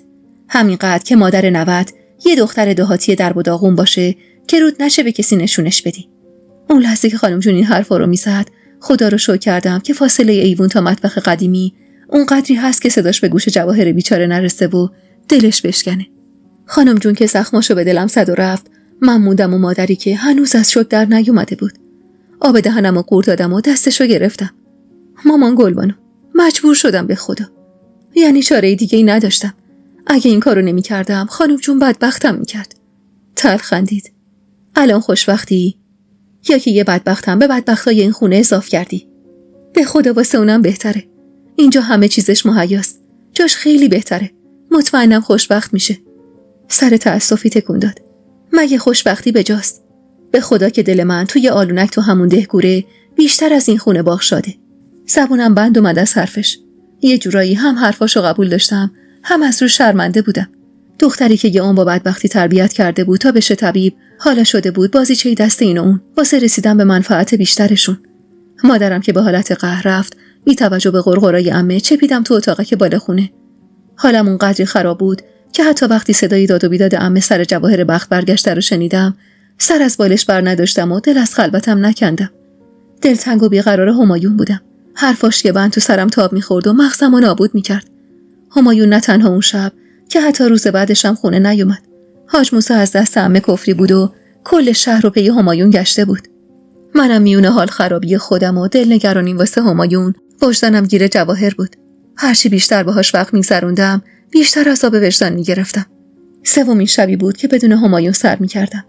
جواهر کاری که چشم عمه رو دور می‌دید، پله‌ها رو پاورچین میومد بالا و کنارم میشست.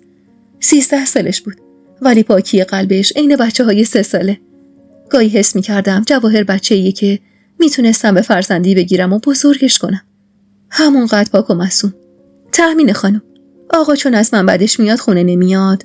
روسریشو باز کرده بودم و موهای طلایی ابریشمی شونه میزدم. شونه‌های ظریفش رو تو دستم گرفتم. مگه میشه کسی از تو خوشش نیاد؟ همایون از دست من دلخوره. بغض کرده چرخی طرفم. میدونم واسه دل خوش کنه که من اینا رو میگید. جز ننه سرگلم شما تنها کسی هستی که حاضر صورتمو بدون شال ببینه. حتی بچه‌های دهاتمونم ازم میترسن. سر زدم تو تک چشم کشیدهش که یه تنه بار زیبایی کل صورتشو به دوش میکشید. سمسمه کردم. چقدر چشمات خوشگله. سرخ زده نگام کرد و گفت چه فایده تأمین خانم جون؟ آخه یه چشم چه قشنگی داره. بچه که بودم موقع بازی همه دستم مینداختن و یه چشم صدا میزدن. به بهونه بافتن موهاش برش گردوندم تا نم نشسته تو چشمامو نبینه. جواهر جان، تقاص کم عقلی مردمو که نباید ما بدیم آخه. به خدا که تو کل عمرم مویی به قشنگی و موهای تو ندیدم. انگار خرمن گندم ساره. زانوهاشو بغل کرد. خانم جون، حیف شما نیست به این مهربونی خدا بهتون بچه نمیده. یه وقتایی میزنه به سرم، میگم نکنه خدا اصلا ماها رو دوست نداره که این بلاها رو سرمون میاره. بافت طلایی موهاش که تو چنگم بود، چشمم افتاد به سایه‌ای که اسیر در افتاده بود روی فرش. واسه همین جواب جواهر رو هول هولکی دادم. نمیدونم جواهر، منم گاهی این تو میگم، ولی مادرم میگه خدا همه بنده هاشو دوست داره. بند سفیدو که دور موهاش بستم برگشت و پشت دستمو بوسید، جوری که قلبم هوری پایین ریخت و همون لحظه در اتاق بی هوا باز شد. نیمه شب بود و اهل خونه غرق خواب بودن. خلوت من و جواهر به دست همایونی شکسته شد که مطمئن بودم خیلی وقت پشت در اتاق گوش وایساده. جواهر دست باچه شالشو دور صورتش پیچید و همونجور که با صدای گرفته‌ای سلام میداد از جاش بلند شد و کنار در وایساد. نگاه همایون میخ صورتم بود و قلب من از دیدنش بعد از چند روز بی‌محابا میتپید. بدون اینکه چشم ازش بردارم لب زدم. جواهر جون، برو بخواب، دیر وقته. چشمی گفت و عین برق و باد دوید و رفت. توی نگاه همایون چیزی بود که نمیفهمیدمش. یه حسی شبیه پشیمونی. بی حرف رو برون وایساد و من از سکوتش سوء استفاده کردم. راه گم کردی همایون خان، خبر میدادی جلوی پات گوسفند قربونی کنیم. بی هوا تو آغوشم کشید و من شوکه حرفم نصف نیمه موند. توی سکوت شب عطر تنش رو نفس کشیدم. میدونستم با آدمای این خونه فرق داری. خندیدم و به زور خودم رو از آغوشش کشیدم بیرون. هنوز یادم نرفته پشت همین در بسته بودیم به رگبار. خجل خندید. آخه دلم واسش سوخت. جدی نگاش کردم. منم دلم واسش میسوزه. به خدا که همون قدری که ما به اون نیاز داریم، اونم به ما نیاز داره. ما میتونیم خوشبختش کنیم. ما تو مبهوت نگام کرد. دستم رو روی گونه استخونیش که با تحریش جذابی پوشیده شده بود گذاشتم و روی نوک انگشتای پام وایسادم تا صورتم روبروی صورتش قرار بگیره. عزیز دلم، من عین عمه و خانم جون نیستم.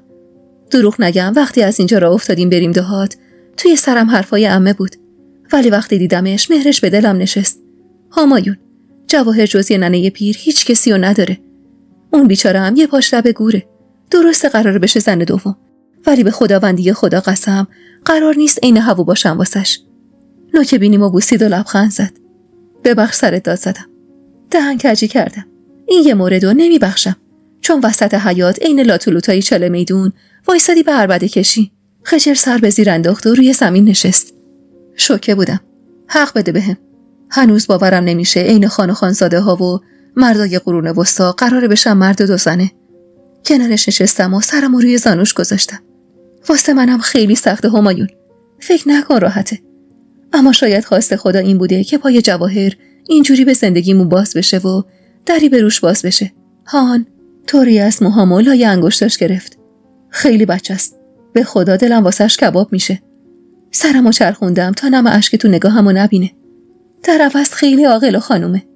اون شب تا خود صبح با هم حرف زدیم. حس و حال غریبی بود. دیگه نه قصه میخوردم نه نگران بودم.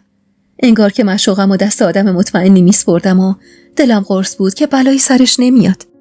با تابش مستقیم نور خورشید لای پلکامو باز کردم.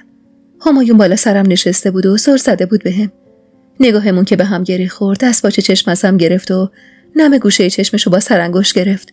چرا یه جوری نگاه میکنی انگار آخرین طلوع زندگیمه؟ لبخند زورکی رو لبش نشون. دلتنگت بودم. میدونی چند روز ندیدمت؟ توی رخت خوابم نیمخیز شدم. ساعت 9 شده. چرا نرفتی دانشگاه؟ شیطون ابروهاشو بالا پایین کرد. امروز مرخصیم. میخوام ببرمت بیرون. خیلی وقت 2 تایی جایی نرفتیم. لبخندمو کش دادم. راست میگفت. خیلی وقت بود 2 تایی جایی نرفته بودیم. سوق زده رخت خوابا رو تا زدم و گوشه اتاق روی هم تلمبار کردم.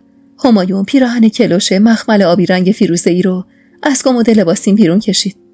اینو میپوشی؟ با خنده نگاش کردم و سر تکون دادم. صدای غرغرای عمه از پایین به گوش میرسید. همایون هرسی نفسشو بیرون داد. دختر بیچاره مادرم نمیذاره چشم باز کنه بعد مخشو بخوره. بی فکر لب زدم. میشه با خودمو ببریمش؟ متعجب نگام کرد و من دست باچه خندیدم. دلم نمیخواد با عمه تنها بشه. لبخند محوی زد و به هم نزدیک شد. شیرین خندیدم و پیرهنمو از دستش گرفتم. پس برو پایین به جواهر بگو بیاد بالا تا حاضرش کنم. گونمو بوسید و کتشو برداشت و رفت. همایون که لبخند به لب رفت پایین پیراهنمو تنم کردم و موهامو دورم ریختم. و ماتیک کمرنگی روی لبام کشیدم. طولی نکشید که صدای آروم و ملیح جواهر رو از پشت در شنیدم. وقتی تا اجازه ندادم پاشو داخل اتاق نذاشت یاد عمه و تک تک آدمای این خونه افتادم که همیشه یه خدا بی هوا وارد اتاق میشدن. سلام تهمین خانم جون. با من کاری داشتین؟ برگشتم سمتش. یکی از لباسای کهنه منیژه تنش بود و شال قهوه‌ای رنگی رو دور سرش پیچیده بود. مهربون نگاش کردم. میخوایم با همایون بریم بیرون. بیا ببینم از کدوم یکی از اینا خوشت میاد.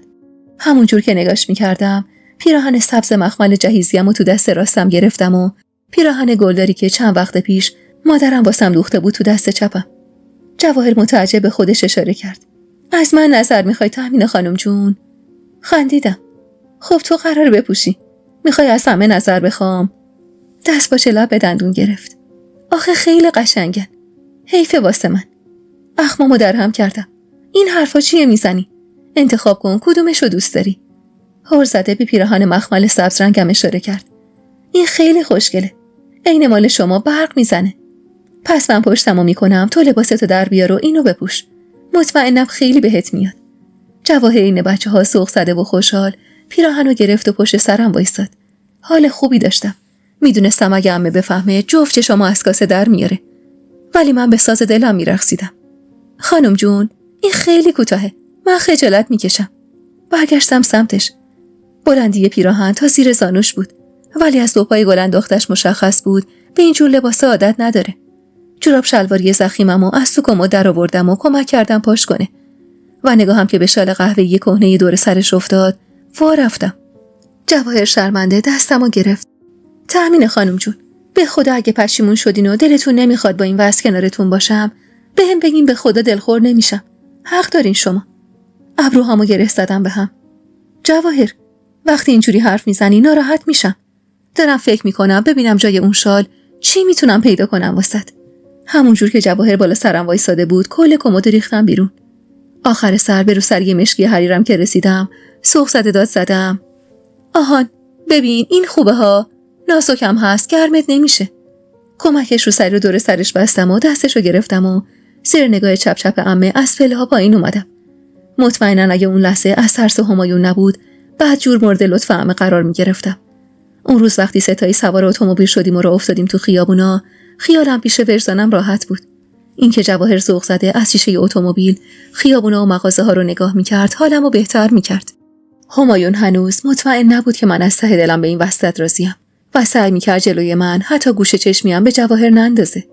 وقتی دستشو گرفتم و کشوندم پشت ویترین مغازه، نیتم این بود واسش لباس عروس بگیرم که همایون اخماشو در هم کرد و کنار گوشم لب زد. تهمینه، نیازی به این کارا نیست. تو رو خدا کوتاه بیا. بس کن. من دلم پی دخترکی 13 ساله‌ای بود که قطعاً این تمام دخترای هم سن و سالش رویه تور سفید داشت و همایون دلش پی منی که قرار بود سرم هوو بیاد. بی توجه به غرغرای همایون پیراهن گیپور سفید رنگ تن آدمک پشت ویترین رو نشونش دادم. این چطوره جواهر؟ دوستش داری؟ جواهر که فهمید نیتم چیه خجالت زده بهم چسبید. هرچی شما بگید تهمین خانم. اون روز واسه جواهر پیراهن عروس و تور گیپور گرفتم و واسه همایون پیراهنی نباتی رنگ و چند دست لباس راحتی واسه جواهر. موقع نهار همایون خسته از گس کردن خیابونا کنارم وایساد. ناسلامتی قرار بود امروز 2 نفره بیایم با هم یه دوری بزنیم. همش که شد را رفتن و خرید کردن. من گرسنمه. بریم یه جگرکی ته بازار نهار بخوریم. دور از نگاه جواهر سرمو نزدیک گوشش کردم. اول برو از اون طلا فروشی گردنبند زمردی که تو ویترینش رو بگیر واسه جواهر. بعد بیا تا بریم. میخوام شب عروسی بندازی گردنش. همایون مشکوک نگام کرد. انگار با خودش میگفت این زن پاک خود شده و اختیار عقلش رو از دست داده. با ابروهای پریده گفت تو حالت خوبه تهمینه؟ خندیدم و هولش شدم سمت مغازه. از همیشه بهترم. برو رد کارت. حالم خوب بود. اونقدری خوب که وقتی برگشتیم خونه خودم از عمه خواستم با مولا هماهنگ کنه فردا ظهر بیاد و عقدشونو ببنده. حالم جوری خوب بود که خودم جواهر رو بردم حمام و به موهای نمدارش بیگوده پیچوندم. عمه یه جوری نگام میکرد که انگار با دیوونه‌ای مجنونی چیزی طرفه و جواهر بی حرف زیر دستم نشسته بود. از من خواستم بساط سفره عقد خودمونو تو مهمونخونه علم کنه و خودم مشغول آماده کردن بساط مهمونی فردا شدم. عمه عصبی بازومو چنگ زد. عقل نداری دختر؟ میخوای ضیافت را بندازی؟ من اگه میخواستم این کارا رو بکنم مرض نداشتم برم از پشت کوه دختر بیارم. براق شدم تو چشماش. شما دختر نیوردی عمه، من آوردم. من بودم که همایون رو راضی کردم تا عقدش کنه. پس بذار کارمو بکنم. بذار خیالم پیش وجدانم راحت باشه و سرم پیش خدام بلند. اخماشو در هم کرد و به حالت قهر از مطبخ رفت. نفس عمیقی کشیدم و چند تا پیمونه برنج خیس کردم واسه نهار فردا. جواهر خجالت زده روی پله ها نشسته بود. یه دونه نون برنجی گرفتم جلوی دهنش. نبینم 3 گرمه ها در هم باشه ها. چون اشک لرزی دلمو غم گرفت. چرا گریه میکنی؟ این دختر بچه 3 ساله‌ای که دلش از زمین و زمان گرفته و آغوشم پناه برد. دلم واسه ننه زرگلم تنگ شده. کاش اینجا بود. چشممو از بی‌حواسیم روی هم فشار دادم. اونقدر فکرم درگیر اتفاقای جور و جور بود که پاک فراموش کرده بودم دختر بیچاره یه دل خوشگنک میخواد. نگاش کردم. ببخش تو رو خدا جواهر. به خدا اونقدر فکرم درگیر بود که یادم رفت. واسه فردا که دیگه وقت نیست. ولی قول میدم به زودی زود بریم پیشش. میونه گریه خندید و من نون برنجی رو هل دادم تو دهنش. اون شب منیژه سفره عقد ساده‌ای وسط مهمون خونه چید و من تمام بساط پذیرایی مهمونی فردا رو حاضر کردم و از حاج موسی خواستم کل اهالی خونه رو واسه عروسی دعوت کنه. آخرای شب وقتی خسته و کوفته به اتاقک بالا خونه پناه بردم، همایون گوشه اتاق قنبرک زده بود.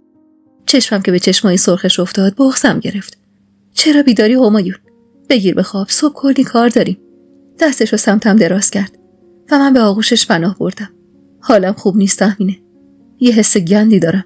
حس گند خیانت. سرمو به سینه پهنش فشار دادم تا نبینه نم اشک تو چشمامو.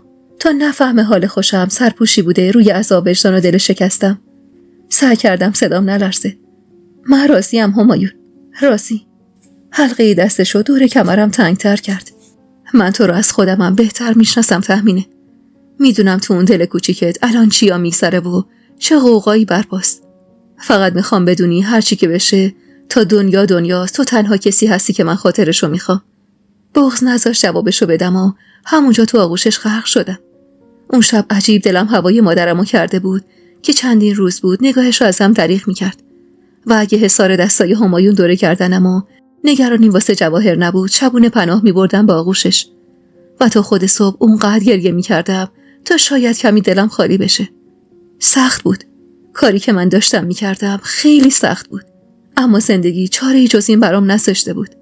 تا روشنایی هوا نه من پلک روی هم گذاشتم نه همایون، و هر دوتامون الکی خودمونو به خواب زده بودیم واسه فرار از نگاه اون یکی. اولین پرتوی نور خورشیدی که تابید به اتاق از رخت خواب دل کندم و پاتون کردم سمت اتاق جواهر رو ضربه‌ای به در زدم. طولی نکشید که با موهای لول شده اومد جلوی در. به زور لبخندی رو لبم نشوندم. صبحت بخیر. بیا دست و صورتتو بشور، میخوام واسط ناشتایی بیارم. شرمنده که سر به زیر انداخت، کشوندمش سمت مستراح ته ساختمون. من در مقابل جواهر نه زن اول همایون بودم، نه خانم بزرگ این خونه. معصومیت ذاتی توی نگاه جواهر منو به مهر و محبت عجیبی وامی داشت که گاهی حس می‌کردم مهر مادری خفه شده توی قلبمه و گاهی خیال می‌کردم صدای وجدان به درد اومدم. زیر نگاه‌های مات و غمزده منیژه تورگی پور سفید رو دور صورت جواهر بستم و نیمه کمتر باقی مونده رو بزک کردم. چشمای کشیده‌اش اونقدر زیبا بود که نمیتونستم چشم ازش بردارم. و یه حس نحسی بهم نهیب میزد که اگه جواهر سالم بود بازم همین حسو بهش داشتم، یا که حسم ترحم از سر عذاب وجدان بود. نزدیکای ظهر بود که همه غرغر کنان دعای دست نوشته تو آب حل شده ای رو به خورد جواهر داد و ازش خواست سر سفره عقد بشینه. چشم به راه مادرم بودم، با اینکه مطمئن بودم هیچ جور پاشو تو این مجلس نمیذاره. بهشم حق میدادم. دختر برو دم در وایسا، به مهمونا خوش آمد بگو، شونه هاتو بده بالا، خیال نکنن باختی. بی توجه به حرفای عمه را همو کش کردم سمت اتاقک بالا خونه. خیلی وقت بود همایون رفته بود رخت عوض کنه و خبری ازش نشده بود. تقه آرومی به در اتاق زدم و وارد شدم. همایون روی رخت خوابا نشسته بود و سرشو تو دستاش گرفته بود. چرا نشستی همایون؟ دیالا همه اومدن. مغموم نگام کرد. تهمینه، مطمئنی کار درستی میکنیم؟ من اصلا حالم خوش نیست. با وجود حال خرابی که به دلم چنگ میزد نزدیک شدم و صورتشو قاب گرفتم. همایون عزیزم، واسه این حرفا خیلی دیر شده به خدا. دختر بیچاره لباس پوشیده تو مهمون خونه نشسته. مظلوم نگام کرد. یه چیزی بگو این دل بی صاحبم آروم بشه. لبخند زدم. به این فکر کن که اگه تو نبودی جواهر مجبور میشد زن یه پیرمرد 70 ساله بشه تا ترو خشکش کنه. یه تای ابروشو بالا داد و من لب ورچیدم. به خدا خودش بهم گفت انگار تنها خواستگارش همون بوده و اگه سر و کله ما پیدا نمی شده میدادنش به اون. من مطمئنم تو خوشبختش میکنی. اما امون از اون لحظه‌ای که این جمله رو ادا کردم. وقتی گفتم بند دلم پاره شد و انگار یه چیزی تو دلم فرو ریخت. نگاهمو ازش گرفتم تا از تو چشمام نبینه حال خرابم و راهمو کشیدم سمت در اتاق. اما دستم که نشست روی دستگیره در همایون صدام زد. تهمینه، ولی منظورم خودت بودی. یه چیزی بگو که بدونم تو دلت راستی با این اتفاقه. هرچند که میدونم اصلا نیست. تلخ خندیدم. به تو نمیشه دروغ گفت همایون. تو منو از خودمم بهتر بلدی. اگه خدا روم عیب نذاشته بود هرگز همچین چیزی رو نمیتونستم قبول کنم. سخت شریک شدن عشقم با یکی دیگه، ولی خب مجبور شدم. زندگی که همیشه به ساز دل آدم نمیرقصه. یه وقتایی هم ما باید باهاش برقصیم دیگه. ولی خب جواهر بحثش فرق داره. به خدا هر کسی دیگه ای جاش بود و اون روز تو خونه زرگل میدیدمش پسش میزدم و برمیگشتم. اما نمیدونم چرا مهرش به دلم نشسته. اگه راضی نبودم الان اینجا نبودیم همایون. نگاهشو ازم گرفت تا نبینم قطره اشکی رو که چکید روی گونه‌ش و محو شد لابلای تحریشش. رو ازش گرفتم و همونجور که از اتاق میرفتم بیرون لب زدم. پشت در منتظرتم. طول کشید تا همایون بیاد. اونقدری که تموم مهمونا از جمله خانم جون رسیده بودن و عمه دستپاچه دور خودش میچرخید. روی پله ها نشسته بودم که با صدای باز شدن در برگشتم سمتش. حس و حال غریب اون لحظه منو فقط زنی میفهمه که با دستای خودش دکمه‌های رخت دومادی شوهرشو مرتب کرده و کنار عروسش نشونده. مولا که شروع کرد به حرف زدن چه چرخوندم میون جمعیت دنبال مادرم. آقام کنار عمومنوچهر نشسته بود و جمیل کنار محمد. من حتی توقع اومدن اونا رو هم نداشتم. چه رسد به مادرم. به جز مادرم همه بودن. حتی نسرینی که با لباس برازنده و صورت بزک کرده روبروی سفره عقد نشسته بود تا به همایون نشون بده عجب متاعی رو از دست داده. به بهونه بوی پلوی ته گرفته از اتاق زدم بیرون و پشت در نشستم. مولا شروع کرد به خوندن خطبه عقد و من با دست جلوی دهنمو گرفتم تا مبادا صدام در بیاد. میونه اون شلوغی کسی یادشم نبود که تهمین توی مجلس نیست، یا شایدم یادشون بود و ترجیح میدادن موقع خوندن خطبه نباشم که مبادا طالع نحسم رو زندگی تازه عروس و داماد سایه بندازه. مولا که از جواهر بله خواست، از خدا واسه جفتشون آرامش و خوشبختی خواستم و وقتی صدای بله کمجونش تو گوشم پیچید، گریه هم شدت گرفت. قلبم مچاله شده بود. دیوارای خونه به هم فشار می آوردن. نفس کشیدم برام سخت بود. هر چقدرم جواهر رو دوست داشتم، بازم این لحظه برای هر زنی تلخه. به زور خودمو کشوندم سمت ایوون و پا برهنه دویدم سمت خونه آقا. اون لحظه هیچی جز آغوش مادرم نمیتونه آرومم کنه. انگار چشم انتظارم بود که تا دستم رو دستگیری در گذاشتم در بی هوا باز شد. چشمم که به چشمای پف کردش افتاد، داغ دلم تازه شد و خودمو توی آغوشش انداختم. دستشو نوازشوار روی کمرم میکشید و من میونه حقیق گریه هام لب زدم: مامان گلبانو، قلبم داره آتیش میگیره، دارم میمیرم. به خودش فشردم و با صدای گرفته ای گفت: میگذره دخترم، همش میگذره، تو کار بدی نکردی. مادرم زن عاقلی بود، میدونست اون حال خراب جز این که یکی بغلم کنه و به هم بگه کارم اشتباه نبوده به چیزی نیاز ندارم. همین حرفشم شد عین آب رو آتیش. چند دقیقه کنارش موندم ولی بدون هیچ حرفی. انگار که میترسید حرفی بزنه و دوباره آوار بشم تو خودم. حالم که بهتر شد بلند شدم و زورکی لبامو کش دادم. ازت ممنونم مادر، با اینکه خودت هم حالت خوب نبود ولی آرومم کردی. دستی به موهای فرش کشید و کنارم وایساد. پس را بیافریم عزیزم، همه منتظرن، علل خصوص خانم جونت. مادرم که با چشمایی پف کرده دستمو گرفت و کشون سمت خونه عمه، دلم یکم قرص شد و حالم بهتر. بی توجه به پچ زنم و اختر تو گوش خانم جون کنار جواهر نشستم.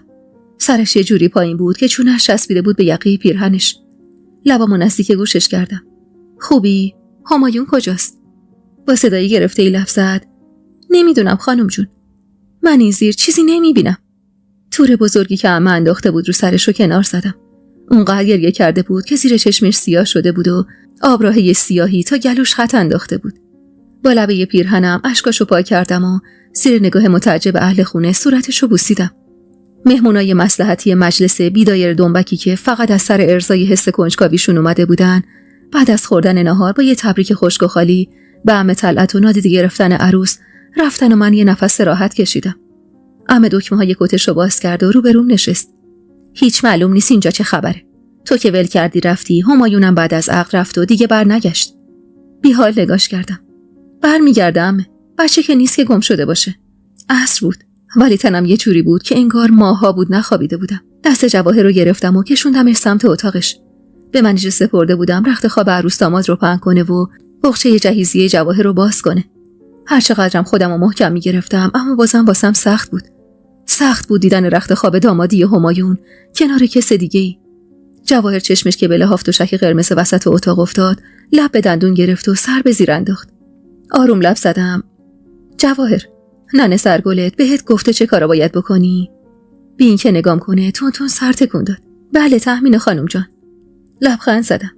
خیر ببینه الهی، پس رختاتو عوض کن، یکم استراحت کن، میگم منیژه واسه اسرونه بیاره. حرفی که نزد دستمو زیر چونش زدم و صورتشو بالا آوردم. چرا گریه میکنی دختر؟ معصومانه لب ورچید. من دوست نداشتم هوای شما بشم. درسته سواد مواد ندارم ولی حالیمه که گریه کردین. چونشو نوازش کردم. تو هوای من نیستی. به خدا گاهی حس میکنم دخترمی. بغضم که سنگین تر شد ترجیح دادم بحثو عوض کنم. نگاهمو چرخوندم دور اتاق تنگ و تاریکی که هنوز شبیه مطبخ بود. باید سر وقت بگم همایون اینجا رو رنگ کنه، خیلی تاریکه. بی حرف نگام کرد و من ادامه دادم: قصه سوادم نخور، خودم یادت میدم. حالا هم برو رختاتو عوض کن، خسته ای. از اتاقش که زدم بیرون تا راه پله یه نفس دویدم که با کسی چش تو چش نشم. طاقتم تاق شده بود و دیگه توانایی نقاب زدن رو چهرم و روبرو شدن با هیچ کسی رو نداشتم. خوب یادمه 20 شهریور 49 بود که جواهر به عقد همایون در اومد و من شدم تنها زن فامیل که خودش واسه خودش هوا آورده بود. تا آخر شب پامو از اتاق بیرون نذاشتم و هرچی عمه صدام زد تا واسه شام برم بی خودی بهونه سرهم کردم. شب از نیمه گذشته بود که همایون برگشت خونه. مطمئن بودم نه خواب چشم عمه اومده از نگرانی، نه به چشم جواهر از دلشوره. صدای پای همایون رو که تو راه پله شنیدم، پتو رو سرم کشیدم و خودمو به خواب زدم. در با صدای جیرجیر ظریفی باز شد و صدای نفسای عمیق و کشتر همایون پیچید توی اتاق. عمه از پایین راه پله پچ کرد: اون خسته است. خیلی وقت خوابیده. بیا پایین، عروست منتظره. نفسمو حبس کردم تا سنگینی نگاهشو از رو تنم برداره و دل بکنه از این اتاق. در اتاق که بسته شد، لبمو به دندون گرفتم و تو رخت خوابم نشستم. بوی بدی که اتاقو پر کرده بود نشون از حال خراب همایون داشت که واسه آروم کردن خیالش به نجسی خوردن پناه برده بود. صدای بحث و گفتگوی عمه و همایون رو میشنیدم و نگران جواهر بودم. با این وضعیت لایعقل همایون نمیدونستم قرار چی بشه. میدونستم عمه موفق میشه و وقتی سکوت خونه رو فرا گرفت فهمیدم کار تموم شده. سرمو توی بالش فرو کردم تا هم به حال بخت خودم گریه کنم، هم صدای جیغ ترسیده جواهر رو حرفای بی ربط همایون رو نشنوم. دستمو رو گوشام گذاشتم تا نشنوم صدای کابوسی رو که به دست خودم رخت حقیقت تنش کرده بودم و حالا باید میشستم و پاش زار میزدم. مسخره بود که توی اون بلبشو به فکر جواهرم بودم. سن و سالی نداشت و این که به خاطر من مجبور بود تو این سن همخواب مردی بشه که تا خرخر نجسی خورده و اختیارش دست خودش نیست حالمو خراب میکرد. حتم داشتم جواهر حتی نمیدونه نجسی چیه. اون شب هر بدبختی بود دندون سر جیگر گذاشتم تا چراغ اتاق عمه روشن بشه و بره سر وقتشون. صدای گرفته از بغض جواهر که پیچید تو گوشم، بی اختیار از پله ها پایین رفتم و راه افتادم سمت اتاقش. عمه دستمال نشون رو توی دستش گرفته بود و با دقت نگاش میکرد. حتی توی تاریکی شبم میشد فهمید که جواهر حال خوشی نداره و رنگ و روش عین گچ دیواره. خجالت زده نگام میکرد انگار که کار بدی کرده باشه.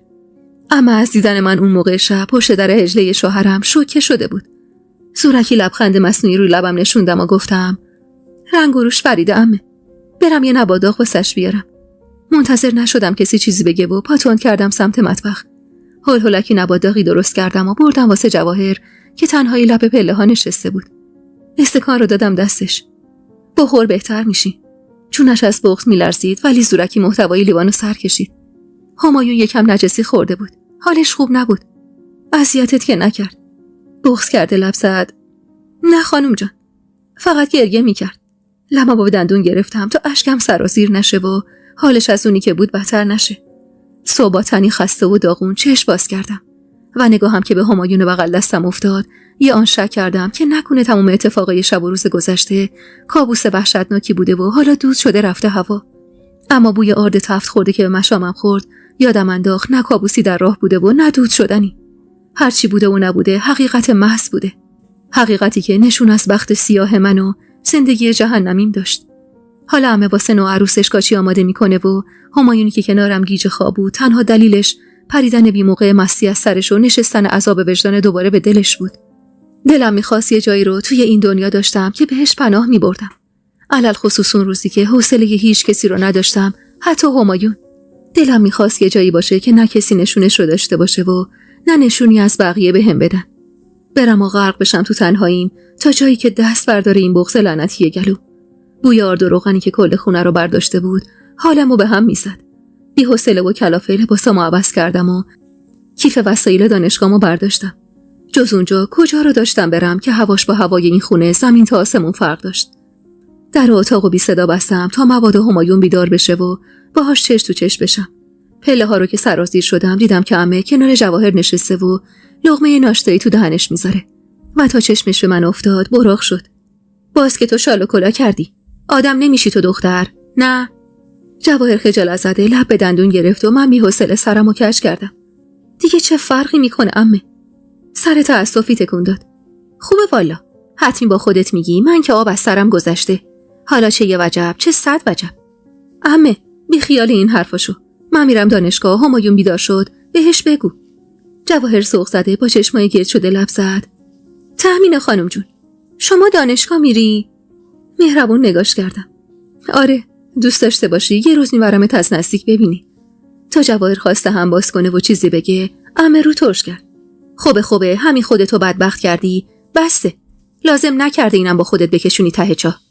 نفس عمیقی کشیدم و از در زدم بیرون و کفشای پاشنه تختمو پام کردم. در ایوون که روی پاشنه چرخید برگشتم سمتش. منیشه بود که مشتی پور سمتم دراز کرده بود. زن داداش برگشتنی 3 تا کلاف از این رنگ برام بگیر. این لقمه رو هم جواهر داد بهت بدم. نگاهم از روی لقمه نون پنیر گردو سر دادم رو تکه کامبای نارنجی رنگ لایه پولا. منیژه لبخند زد. ناز کردم واسه بچه ژاکت ببافم. ایشالا تا تموم بشه چراغ دلت هم روشن میشه. دیگه یاد گرفته بودم یه جوری بغضم و قورت بدم که نم نشینه تو نگاه. پول و لقمه و تکه کاموا رو چپوندم توی کیفم و از خونه زدم بیرون. بیقرار بودم و حالم دست خودم نبود. کلاسای دانشگاه کامل برگزار نشده بودن و تقریبا میشه گفت بی خودی اون همه راه رفته بودم. ولی همین که راه نفس کشیدن واسم باز شده بود خودش قد یه دنیا ارزش داشت. 1-2 ساعتی روی نیمکت زیر درخت چنار با خودم خلوت کردم و فکرمو صابون دادم. نمیشد با تقدیر جنگید. تقدیر من این بود و نمیشد یه روز قبولش کرد و یه روز باهاش راه جنگ و جدال پیش گرفت. سایه کشیده یه مردی که افتاد روی نیمکت، ترسیده چشم از زمین گرفتم و دوختم بهش. مرد جوون خوشقد و بالایی که تقریبا هم سن و سال جواد خودمون بود. لبخند جذابی زد. مزاحم که نیستم. سری تکون دادم و از روی نیمکت بلند شدم. نه، راحت باشید. من داشتم میرفتم. ای بابا، قدم ما سنگین بود. 2 ساعته دارم نگاهتون میکنم. اینجا نشستید. تا من خواستم بیام یکم حرف بزنم پا شدین. بی‌حوصله نگاهی به دروازه دانشگاه انداختم و چشمم که به پیکان همایون گوشه خیابون افتاد، بند دلم پاره شد. بی حرف از مرد جوان خوش صحبت فاصله گرفتم و پا تند کردم سمت همایونی که هرچی بهش نزدیکتر می شدم سگرمه‌های در همش بیشتر نمود می کرد. خودم رو به کوچه علی چپ زدم، در اتومبیل رو باز کردم و کنارش نشستم. چنان اخماش در هم بود که حتی جواب سلامم رو هم نداد. اون یارو چی می گفت؟ خندیدم. جواب سلام واجبه همایون خان. هرسی دندوناشو رو هم فشار داد. با تو هم تهمینه. یارو کنارت چی میخواست؟ خواست بشینه حرف بزنه، قبول نکردم. حالا چرا اینقدر عصبی؟ میدونی خوش ندارم تنهایی تو محل بتابی، اون وقت با میشی تک و تنها را میافتی میای دانشگاه. ازش رو برگردوندم. چون داشتم تو اون خونه خفه میشدم. به خدا اگه یکم بیشتر میموندم دق میکردم. گره ابروهاش شلتر شد و تون صداش آرومتر. تو خودت خواستی تهمینه. مگه من زورت کردم آخه؟ بخ کرده شونه بالا انداختم. نگفتم تو زورم کردی، ولی به هم حق بده که نیاز دارم به زمان تا عادت کنم به این اوضاع. بی حرف اتومبیلش رو روشن کرد و راه افتاد. اون روز با همایون نهار رو بیرون خوردیم و تا خود شب تو خیابونای تهران پرسه زدیم. حالم خوب بود، ولی شب به محض اینکه پامو گذاشتم تو حیاط خونه انگار یکی دستشو گذاشته بود بیخ گلوم و میخواست خفم کنه. فضای خفقان آور اون خونه غیر قابل انکار بود. خونه غرق سکوت بود و جز چراغ نیم سوز مطبخ همه جا تاریک. بی صدا و نوک پا پشت سر همایون راه افتادم سمت راه پله که همه پشپشوار صدام زد. تهمینه، بیا اینجا کارت دارم. همایون بی توجه رفت سمت اتاق و من برگشتم سمت عمه. همونجور که نگاهش به در اتاقمون بود لب زد. دختر، شوهر تو وادار کن 1-2 ماه اولو شبا پیش جواهر بمونه ببینم خدا چی میخواد. بوسته که نگاش کردم حق به جانب به پیشونیش چین داد. واسه تو که فرقی نداره آخه. بذار بره پیش اون، شاید خدا یه نیم نظری بهمون انداخت. چشممو با حرص رو هم فشار دادم و بی حرف تند کردم سمت پله ها. حرفای عمه تلخ بود. تلخ عین زهر، ولی حق بود. موندن همایون کنار من سودی نداشت و میتونست کنار جواهر بودنش ختم بشه به همون چیزی که همه میخواستن. چی شده تهمینه جان؟ چرا لب و لوچت آویزون شده؟ در اتاقو بستم و مظلوم لب زدم. عمه گفت بفرستمت پیش جواهر. گفت از این به بعد بیشتر پیش اون بمونی. یه جوری بغض کرده بودم که انگار نه انگار این من بودم که این همه خودمو با آب آتیش زدم تا جواهر بیاد این خونه و بشه زن دوم شوهرم. همایون هرسی اخماشو در هم کرد و تا خواست از در بره بیرون راهش رو سد کردم. تو رو خدا امشب نه. امشب خیلی احساس تنهایی میکنم. چپ چپ نگام کرد. چی میگی دختر؟ میخوام برم سر وقت مادرم. بغض کرده خودمو انداختم تو بغلش. هیچ جا نرو. پیشم بمون. عمه همچینم بیراه نمیگه. حق داره دیگه. به قول خانم جون من عین صندوقچه بیدرم. چرا کنارم وقت تو تلف کنی آخه؟ چونمو تو چنگش گرفت و سرمو بلند کرد و هرسی گفت این دریوریا چیه میگی تهمینه؟ اشکام که سرازیر شد همایون فهمید حالم خرابتر از اونیه که بشه با حرف زدن درستش کرد. اون شب حریص آغوش همایون بودم. حریص بازوهای مردونه لختش که تن نحیفمو اسیر کنه. تا دمدمای صبح که تو گوشم نجوای عاشقونه خوند حالم بهتر شد و درد رو دلم سبکتر. میدونستم این آغوش گرمی که امشب نصیبم شده به قیمت غضب همه تموم میشه و درست از فرداش واسم خط و نشون کشید که 5 شب در هفته همایون پیش جواهر باشه و 2 شب پیش من. چقدر بدبخت و حقیر شده بودم. هیچ وقت تو زندگیم فکر نمی کردم این جور روزایی رو ببینم. شبایی که همایون پیشم نبود دیوونه می شدم و حس می کردم کم کم دارم عقلمو از دست میدم. اواسط آبان ماه بود. همون جور که نگاهم به حرکت انگشتای منیژه روی ژاکت پرتقالی رنگ بود، انار قاش خورده رو از هم وا کردم و دونه‌های سرخ و درشتش رو با سرانگشت از پوسه جدا کردم و توی کاسه ریختم. صدای غرغر عمه از مطبخ قدیمی می اومد. حالا واجب بود این کارا. بوی گند نفت پیچیده تو خونه، لااقل میذاشتی تابستون سال دیگه این کارا رو میکردی که بشه در و پنجره ها رو باز گذاشت. منیژه کلافه نفسش رو بیرون داد و رج اشتباهی که بافته بود و شکافت و از سر شروع کرد. یاد هفته پیش افتادم که وقتی دور از چشم عمه یواشکی مهمون اتاق جواهر شدم تا به خواست خودش کمی کتاب واسش بخونم. به لطف گرمای بخاری چنان بوی گندی به مشامم خورد که تا ساعتها سردرد داشتم. دختر بیچاره هنوزم توی اون مطبخ قدیمی تنگ و تاریک زندگی میکرد و دم نمیزد. بوی نم و خفگی دیوارای دوده گرفتهش حالمو خراب میکرد. شبی که همایون مهمون اتاقم شد، ازش خواستم یه دستی به اتاق جواهر بکشه. ناچارن و به اکراه قبول کرد. میدونستم هنوزم با این اوضاع کنار نیومده و فقط واسه خواهش و التماسای منه که 5 شب در هفته مهمون اتاق جواهر میشه. زن داداش، ببین قدش خوب شده. با دقت به ژاکت دستبافت توی دستش نگاه کردم. به زور قد 2 تا کف دست میشد. ناخودآگاه لبام کش اومد. خیلی قشنگ شده. سوق زده ژاکتو به لباش چسبوند. عمه فداش بشه. کاش بیا زودتر تا خودم. با صدای داد و فریاد عمه منیژه حرفشو نصف نیمه رها کرد و ژاکتو گوشه اتاق انداخت و دوید سمت اتاق جواهر. وحشت زده دویدم دنبال منیژه و با دیدن جواهری که دراز به دراز کف اتاق افتاده بود بند دلم پاره شد. عمه رنگ به رخ نداشت و همایون دست باچه دور خودش میچرخید.